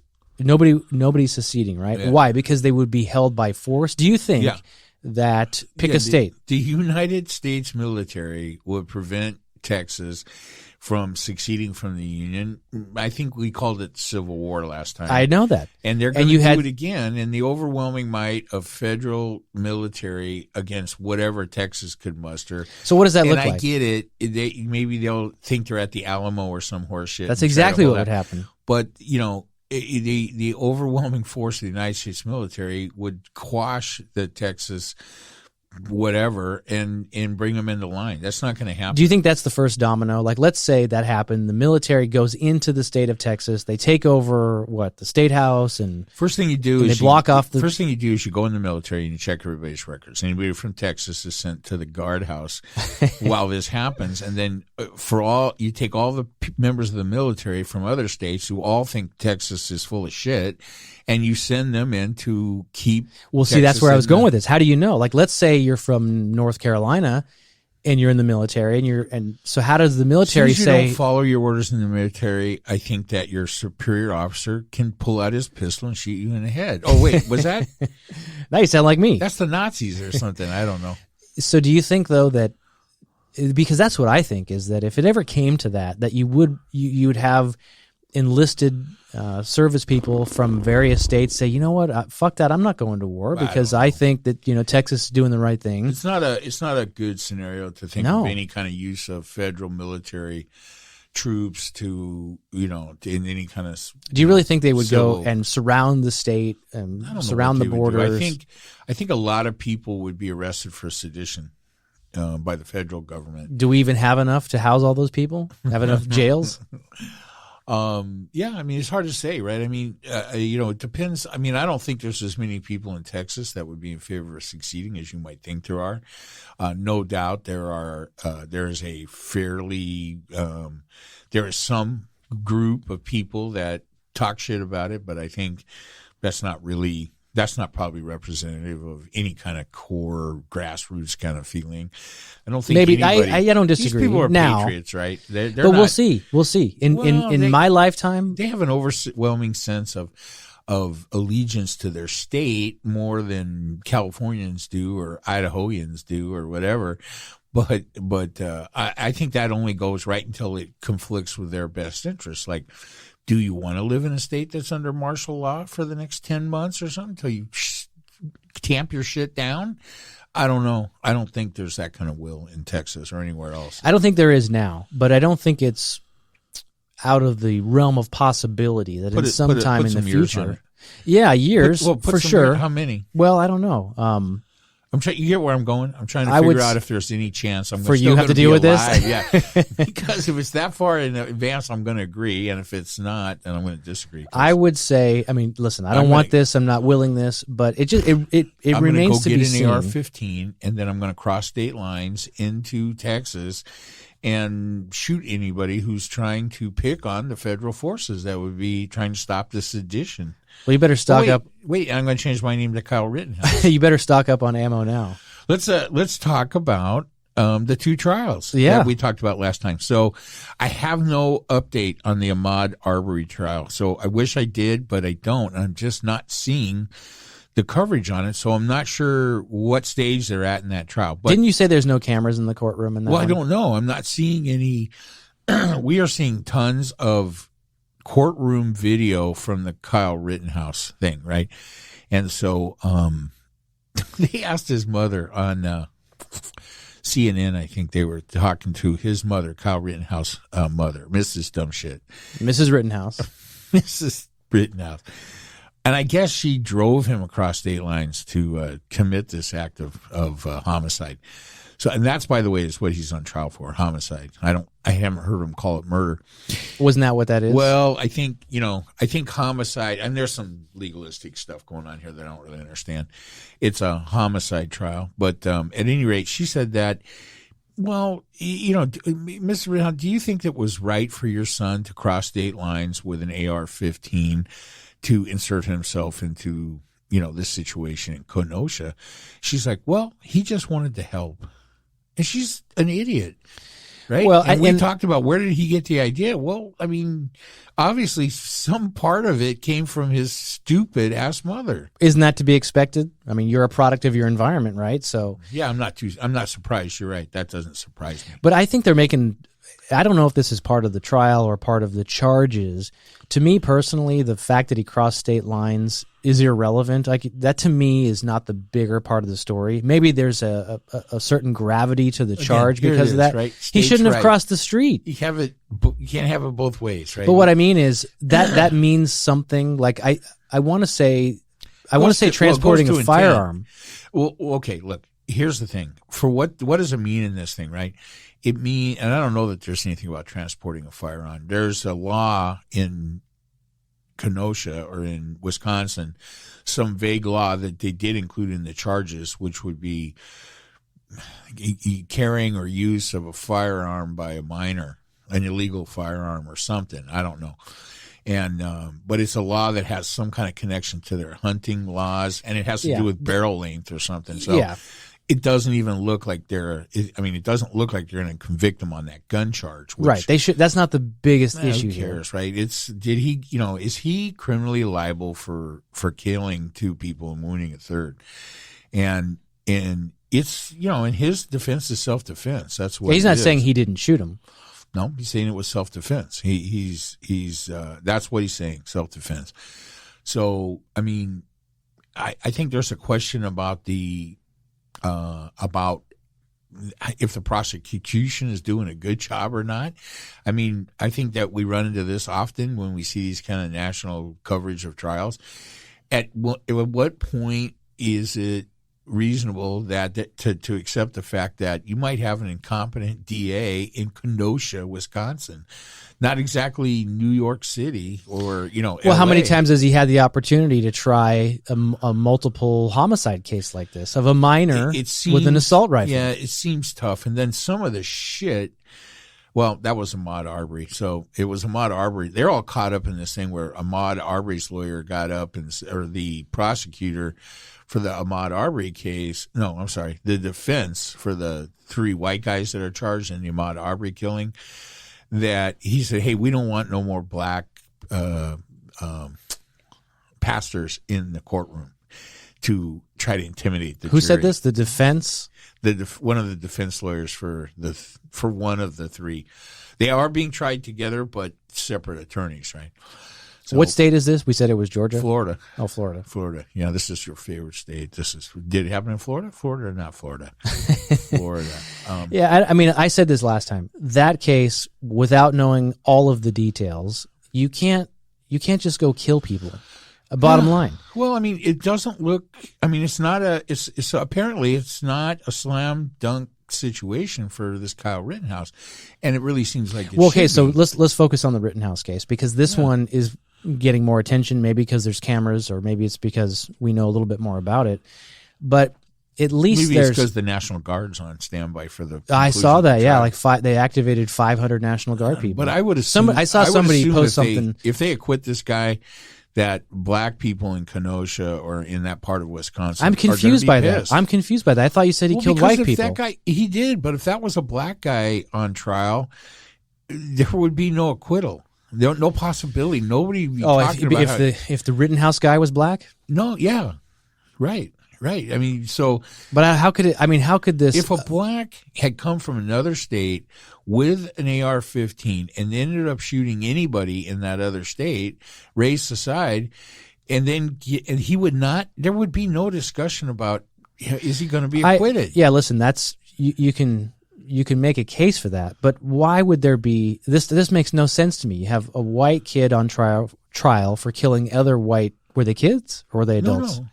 So why would you how could there be a race narrative at all if he's acquitted? Because he will be a white assailant that crosses state lines, inserts himself into a situation in Kenosha with a gun, and ends up killing two people. Do you think there's any chance in hell that a black defendant in that situation could be acquitted? Well, I don't know, but that's the wrong question. To me, what's the right question? The question is, if that happens, then you ask that question. But he's not a black defendant. He's a white kid. He's a white guy. Okay, but this is not a legal question. This is, why do they have the National Guard on standby?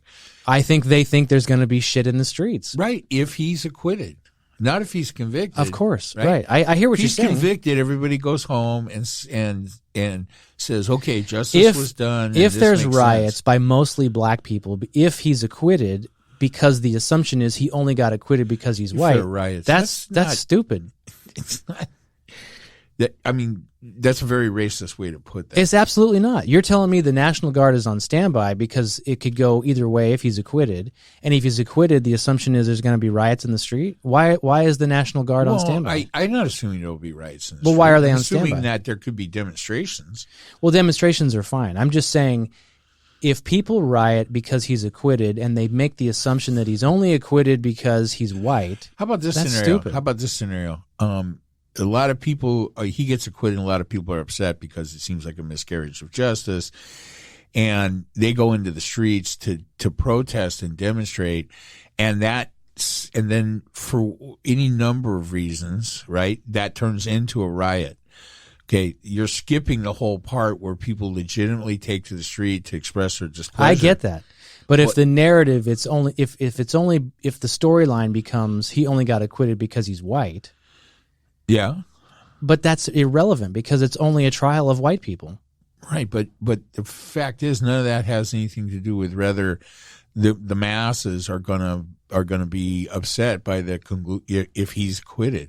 Right? It doesn't matter whether I understand. Right? I get it. They're just You're the one that brought it up and said if he was black he wouldn't be acquitted. I think if he was black, there'd be a much less chance that he could be I'm with you there. And at this stage of the trial, I doubt seriously. And if he was black and convicted. The judge is a freak, right? He obviously has some kind of bias against the prosecutor. So it's just a lot, it's a lot. I mean, again, I don't think it's that, what happens there? Would it be a big thing? I don't know. I don't think he's going to be acquitted, although. What is the charge? Is it homicide? I know, but what is it? First degree, second degree? I don't know. All I've heard for sure is that it's a trial for homicide for these two people that he killed, and I'm sure there are charges in relation to the guy he wounded too. Right. So it'd be at least 3 counts of something. Here's the thing. So the judge, you think there's bias? The judge won't allow the prosecution to refer to the dead people as victims. I read something about that. Well, there's just all kinds of look. I think there's probably more than sufficient grounds for an appeal in case of acquittal for an appeal. Wait a minute. If you are acquitted I don't think the prosecution can file appeal charges. the acquittal. I don't think you can. We'll see. If he's convicted, Yeah, the is that defense has a double right. jeopardy? Well, I don't know what you call it, but I think if he's convicted, he has a right. He has a right to appeal. I think If they fail to convict, I don't think they can charge him again. I don't know, and there may be federal charges pending too. Maybe that's the state line thing. Yeah. So, at any rate, that's what's going on there. Ahmaud Arbery. The only thing I've heard out of that trial is this nonsense about some stupid shit that one of the defense lawyers said, then tried to retract, tried to walk back in court, and all just racist nonsense that you would expect out of Florida, right? About black pastors and all this shit. I mean, you see this and you're like, oh my God, is this newsreel footage from the 50s or You know, or I the saw, early I saw 60s? another story had to do with a pastor and I think a death row inmate. There was. Yep. Did you hear the story? Yep. Where I don't know. Remember where it is? Maybe it's Texas. You have a right to. He has a right to have a. So wherever it is, I think You it know might what I'm be talking yeah, about. that the death row inmate has a right to have a Somebody pastor by or his something side say prayers, as pray he yes out loud, and Touch. him, lay hands on him. Yes. And they are denying him both of those rights Yes. prior to his execution. right. God, where was Why? this? Well, pick a state. You can't just pick any state. So yeah, I read this story, and if I understand it correctly, if I can remember all the facts, I want to say, Or even if you can't. I'll just make them up, as we always say. But I want to say this particular death row inmate, first of all, he was convicted of, I think it was murder. I don't know if he appealed ever. He doesn't deny it. I think he was high on coke or something at the time. So it has nothing to do with that. He's not asking for a stay in the execution. He accepts his fate that he's being sentenced to die. Okay. And he's had this, they reference it as a pastor. I don't know if that's actually what it is. I forget what religion it was. Well, it could be whoever it is. If it's a priest, if he's Catholic, right? The shaman, if he's an Indian, whatever. Right. So he had his person, and if I'm remembering correctly, this person has already visited him in that official capacity in the jail cell leading up to this execution. Yeah, it's supposed to happen at the execution. Right. But so he had already been visiting with this guy. It's not as if he's trying to, say, well, I only want this at the last minute because, I'm trying to delay this. And I think it's this, wherever this is, it's the governor that ultimately is denying his request, citing security reasons, that we can't have this guy in there and we can't have him physically touch the inmate because it's a breach of security. Well, I mean, but meanwhile, they've already allowed this with other religions on prior inmates. Yeah, I mean, what? So why? I mean, so whenever you try to apply something like this unevenly, right, you're going to run into trouble. I mean, if they've let other inmates have this, it seems pretty cut and dry to me. And right? I think the connection isn't this somehow the Supreme Court's going to weigh in on this? I think they're trying to. There's a stay of execution that they did. Somebody did, so that I think they're trying to get this. I don't know that the Supreme Court's gonna handle this or not. So, and I don't know what they're really in the middle of right now. I believe we're still waiting for some kind of ruling in the Texas 6 week. Is that the one? 15? The abortion thing? No, it's 6 weeks. 6 weeks? 6 weeks thing, yeah. And then the next one is a different state with a 15-week thing. So just a whole bunch of ways to try to. Well, so it sounds like we both agree that this guy should be granted his right to see this pastor or whatever. But what do I care? Yeah. What do you think? Who is this pastor? Rambo? Does it really matter? I mean, so here's where I was going with this. We've always heard the stories that you get your request for your last meal. I don't know if it's true, but you can get anything, right? You can get a steak. You can get lobster. I think you have a prefix menu. Mushy peas. I don't know what the offering is. But if you can order your last meal, shouldn't whatever your last request is, maybe you want to have a visit from your mother. I don't know. Shouldn't you be allowed? I don't think so. But shouldn't you? What do they allow that? I'm sure they don't. Okay. But my question is, what do we owe the last rights of the convicted people who are going to be sentenced to death? Do we owe them anything? What should we allow them to get away with? Oh wow! I say get away with, but what should we allow the request to be? Nothing. I don't care. I mean, I have to care, I guess. I think I mean, if you're, I mean, you know, I don't want to start anything, but I'm not a big proponent of the death penalty. So your solution is no death penalty. We don't have to worry about it. Incarcerate them. I mean, here's the thing. I don't care about the money. There have been too many times where people have been incorrectly convicted, and it is one thing to falsely convict somebody or incorrectly convict somebody for whatever reasons and have them serve some long prison sentence, yeah, right, and taking their life. So I'm just not in favor of it. And I don't see any real compelling evidence that, I mean, people still there's plenty of death penalty places and people still get murdered all the time. I don't think that when it comes down to it, that plays much of a role in it. I think in every instance, when someone crosses over a line and decides they're going to actually try to kill somebody, and if it's less than that, then it's not going to be a death penalty question anyway. So if someone has actually decided they're going to kill somebody, I don't think the specter of a death penalty, verdict. Well, what you're saying is will stop them. Yeah, you're saying it's not going to act as a deterrent, which that kind of begs the question for anything. Did I say this to you the other day about speeding? I think I brought it up. Well, something about cops not being allowed to. Well, I said in the history of the automobile, we haven't stopped speeding. No, people still speed. That's right. Because they're going to speed. Yeah, I mean, and people still kill because that's what they do. And I don't know whether, I mean, I get what you were saying with the police. Hey, we can reduce interactions where there's potential for unjustified murders of unarmed black people, I guess, by not having cops pull people over for speeding or taillights. I mean, that's a little far-fetched to me, but I get the theory behind it.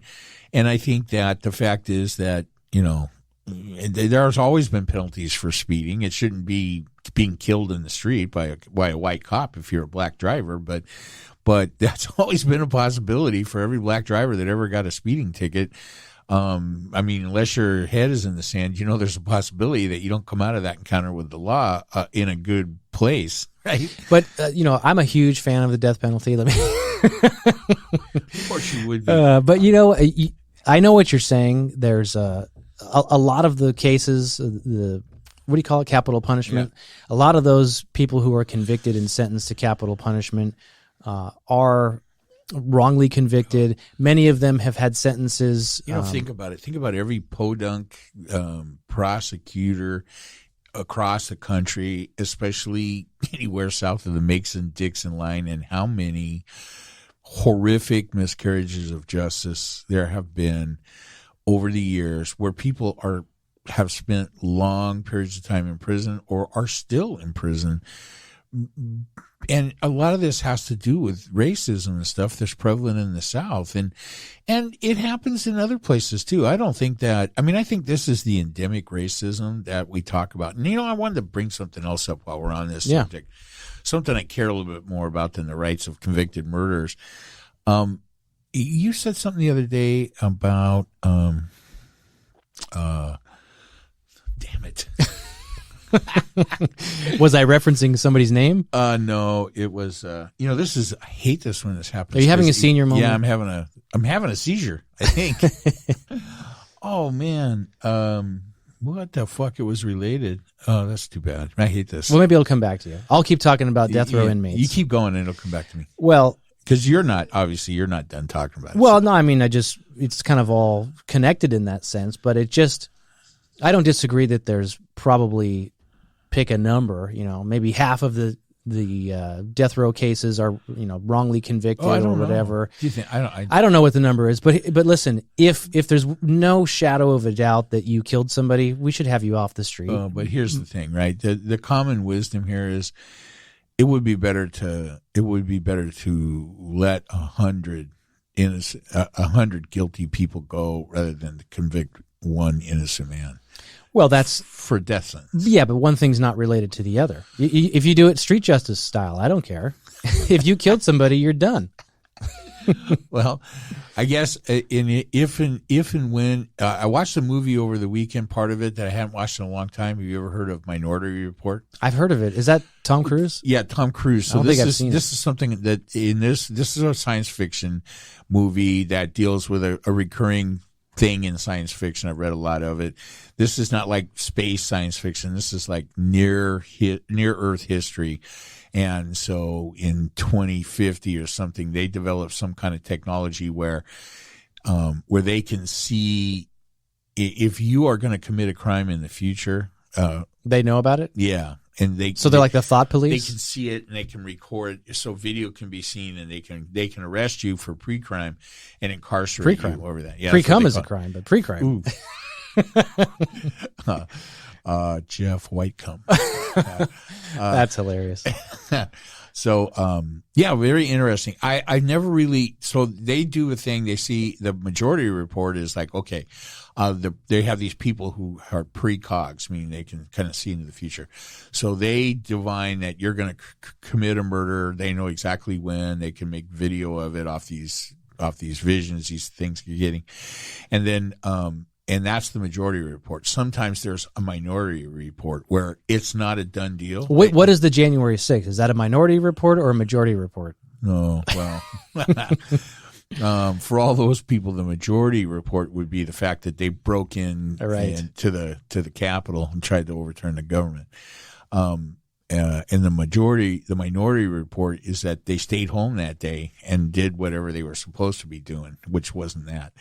So, or they went to the fucking rally and then went home instead of, trying to break into the Capitol.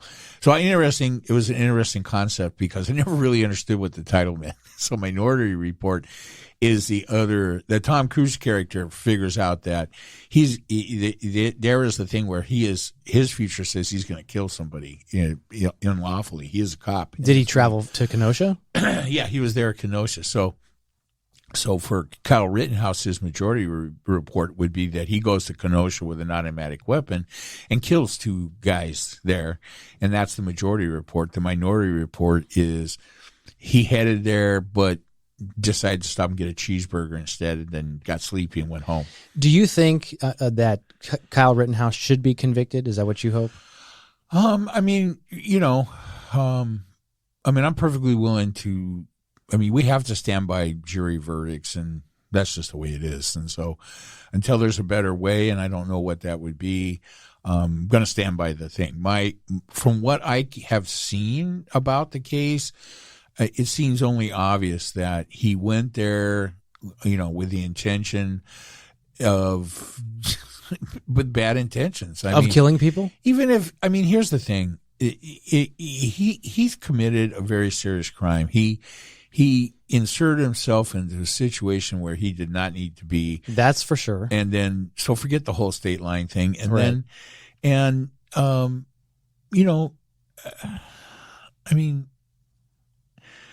I think it's sad. I just think the whole thing is sad, right? That a 17-year-old kid can end up making that choice. And we talked about this the last time. And is it murder?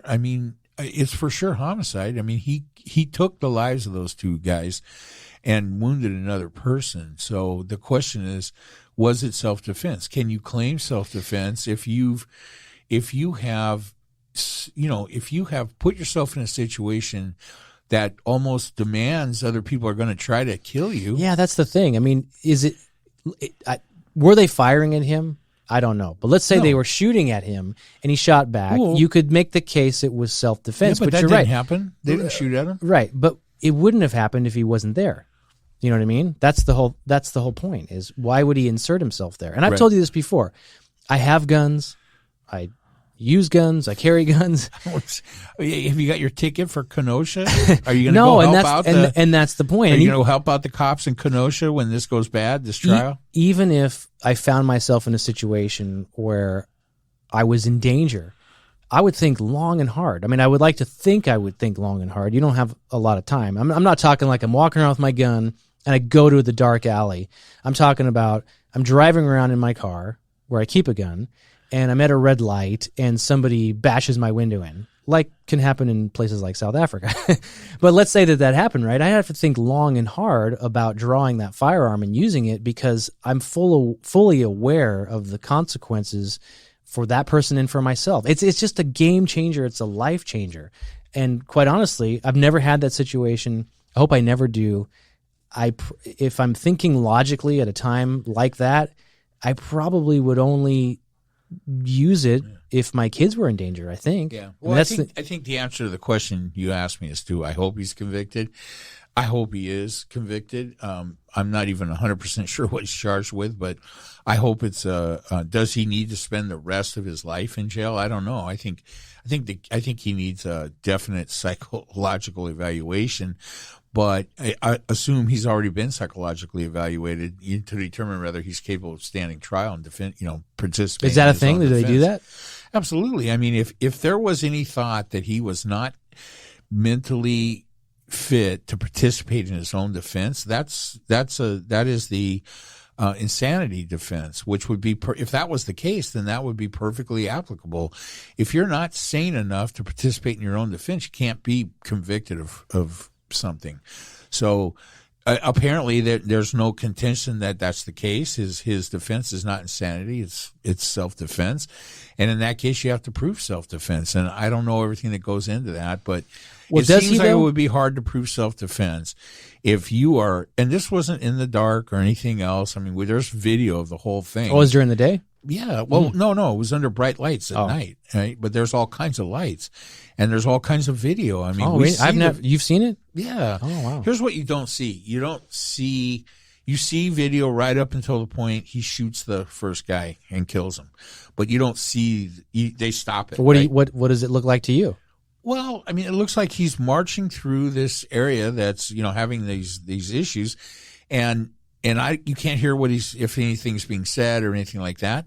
And someone is coming up behind him, and he turns around and kills him. What's the vantage point of the camera?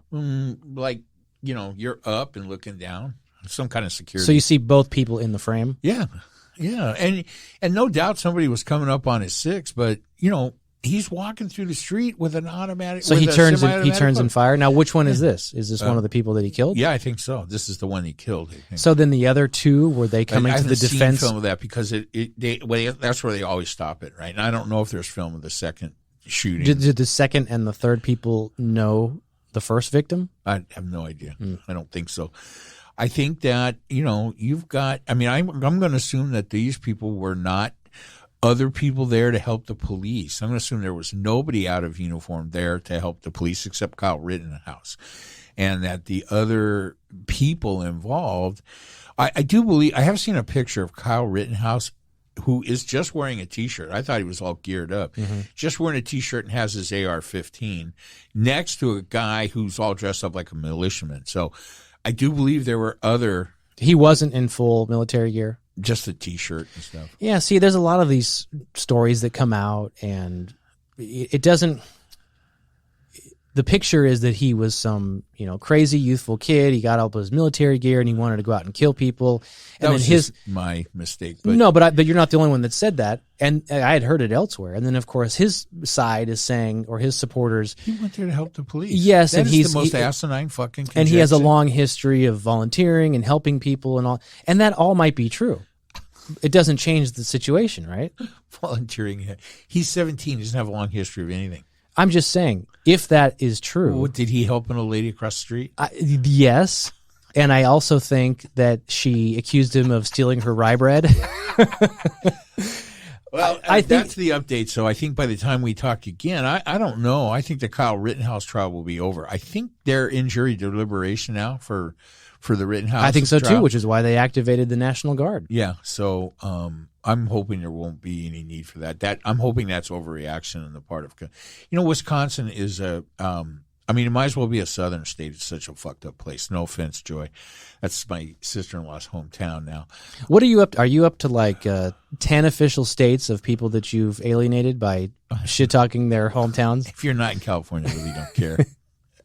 The rest of the country just seems to be wackadoodle to me most of the time, and it only gets worse in the southern states, and that's aggravated by the long and lingering history of overt racism, right? How much? Because I always thought in a trial, it's incumbent in this case against the DA. They've got to prove everything. The defense doesn't have to prove. Correct me if I'm wrong. They don't have to prove self-defense. The prosecution has to prove the opposite. The prosecution has to. So whatever they've charged them with, the burden of proof is on the prosecution. Yes. The defense that they have put up is self-defense. Their burden is to prove self-defense and prove it to the jury, so that I guess it's all one and the same. So, and I don't, I think the burden is heavier on the prosecution always, as it should be. So, but I mean, when there's video and things like this, and I mean, there's just so much to this. I just don't think. I mean, I think that if he is not convicted of something substantial in relationship to this, I think the bad news is that's going to open the floodgates for people that think they can travel all around the country and insert themselves in shit like this. And there's no doubt that there are tens of thousands of so-called militiamen around the country. 100,000, I think, is the number I read over the weekend. Well, that's 10 sets. That is tens of thousands. You're right. And the truth is, 1,000. So. Let's say the video. How many? 100,000? I thought it was 100,000 that I read. Yeah, not under one organized group. It's a minute amount of people, right?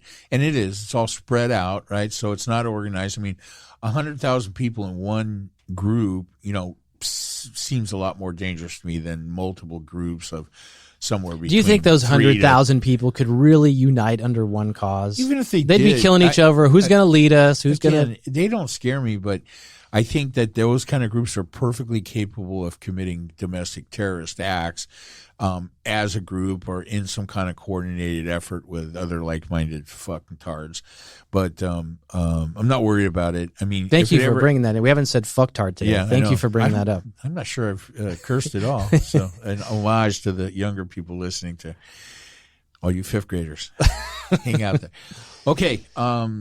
Yeah, that's so that's it. I think we covered just about everything that's of any interest, right? It was I didn't watch that much politics, it's the weekend, so I tried to listen on the way down, but well, you're fired up today, my friend. Good conversation as always. All right. And that's all I got today. All right. We'll see you guys. All right, everybody. Bye.